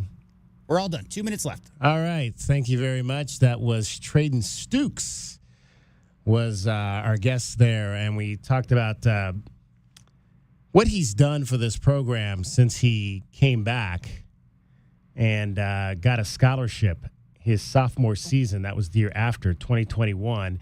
He went on scholarship and has now become a captain on this team over the course of the last 3 years. Just a tremendous growth process for that young man coming in here, a Phoenix native who wanted to play for the home state team. And Jetfish talked about that today, just how the Wildcats have taken over the state in recruiting. And hopefully it stays that way because obviously Kenny Dillingham, the head coach at Arizona State, is going to want to also make his imprint on recruiting here in the state of Arizona. So it's going to be interesting to see. That's going to be one of the battles we'll look at over the course of the next few years as we continue to see how this rivalry progresses with these two young coaches. You've got Kenny Dillingham at ASU and, of course, Jed Fish here at the University of Arizona. All right, the third member of our team, Cricket, rejoins us here for the final few moments of the program. Heading into Thanksgiving tomorrow, Cricket will have the day off. We will be here, though.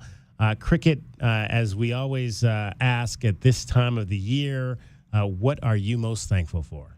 All the people, the first responders that keep us going, the firefighters, they run towards burning buildings that, we run away from. They're so brave. Paramedics, the police, corrections officers, and some of my favorite unseen heroes are the 911 dispatchers. So I'm thankful for all the work they do, and they might, not be able to be with their families tomorrow. That is true. That is true. We just talked to a young man, an Arizona Wildcats alum, football alum, who is in the process of getting ready to train to become a firefighter here in the state of Arizona. And so, again, it's a career that does not get enough thanks, for sure, for all that those folks you mentioned that they do. Working holidays, working when we're all having fun to try to keep us safe in all the different lines that you just mentioned, from firefighting to police to the dispatchers. I've always thought that if I wasn't doing radio, that I might do that. Would you be a cop? Because I would be a dispatcher. Me too. I would be a dispatcher because obviously we can talk. Yes, We exactly. have the gab, and I was always very good at customer service, so I always felt like that would be something I would be good at because I think I would be able to communicate with people in that realm to get to, what's necessary to help them in those situations. I think you'd be good at that. You seem very calm, even in chaos. You know what I mean? I could see you like that. Super calm. Thank cool, you, J-Dub. collected. What are you thankful for? My first job was as an ambulance dispatcher Oh, when wow. I was No 19 kidding. years old. Cord's Ambulance Company, first job Wow. I ever had. Super cool. I did not know that about you. I'm thankful for everything, man. I'm just a thankful person. Just everybody who goes out of their way to help those less fortunate. Everybody out there who has a heart and isn't super concerned about what anybody thinks about what they're doing, is really cared about, how everybody else is doing. And I just, this time of year, there's a lot of people out there suffering, and I just think all of the first responders, I ditto everything that Cricket said, obviously. Everybody who sacrifices their private time to go and help others. And just, if you have a chance out there this weekend, even if it's just a smile, to help others, do that. Because it'll make your life much more fulfilling if you go out of your way to help others. Well said. There you go. All right. That is going to wrap up our show for today. Thank you, Cricket. Happy Thanksgiving. Thank you, J-Dub. Happy Thanksgiving. I'll see you tomorrow here for Arizona basketball. And as always, like I said earlier in this hour, thank you all out there most of all, for listening. This is DK on the Sports Tip. I'm David Kelly with Cricket and J-Dub. Have a happy Thanksgiving, everyone. We'll talk to you tomorrow at 10 a.m. for the Meridian Wealth Management Game Day, a pregame show for Arizona basketball. From the O'Reilly Chevrolet Traffic Center, it's your Wildcats Radio 1290 traffic and weather together. Reported collisions Glen and First Avenue in Glen, also Craycroft and Speedway in Craycroft. Fairview and Wetmore, serious collision occurred at Fairview and Wetmore. Intersection closed. Please avoid the area of Fairview and Wetmore. 49 are low with clear skies overnight for tomorrow, cloudy and 74 and 70 now. I'm Cricket with your Wildcats Radio 1290 traffic and weather together. This report is sponsored by Ancestry.com. It's because of Ancestry. A cousin found me, and we've kind of become bi-coastal besties. The holidays are meant to be shared with family, and there's no better way to connect over what your family is all about. Start today during our holiday sale at Ancestry.com.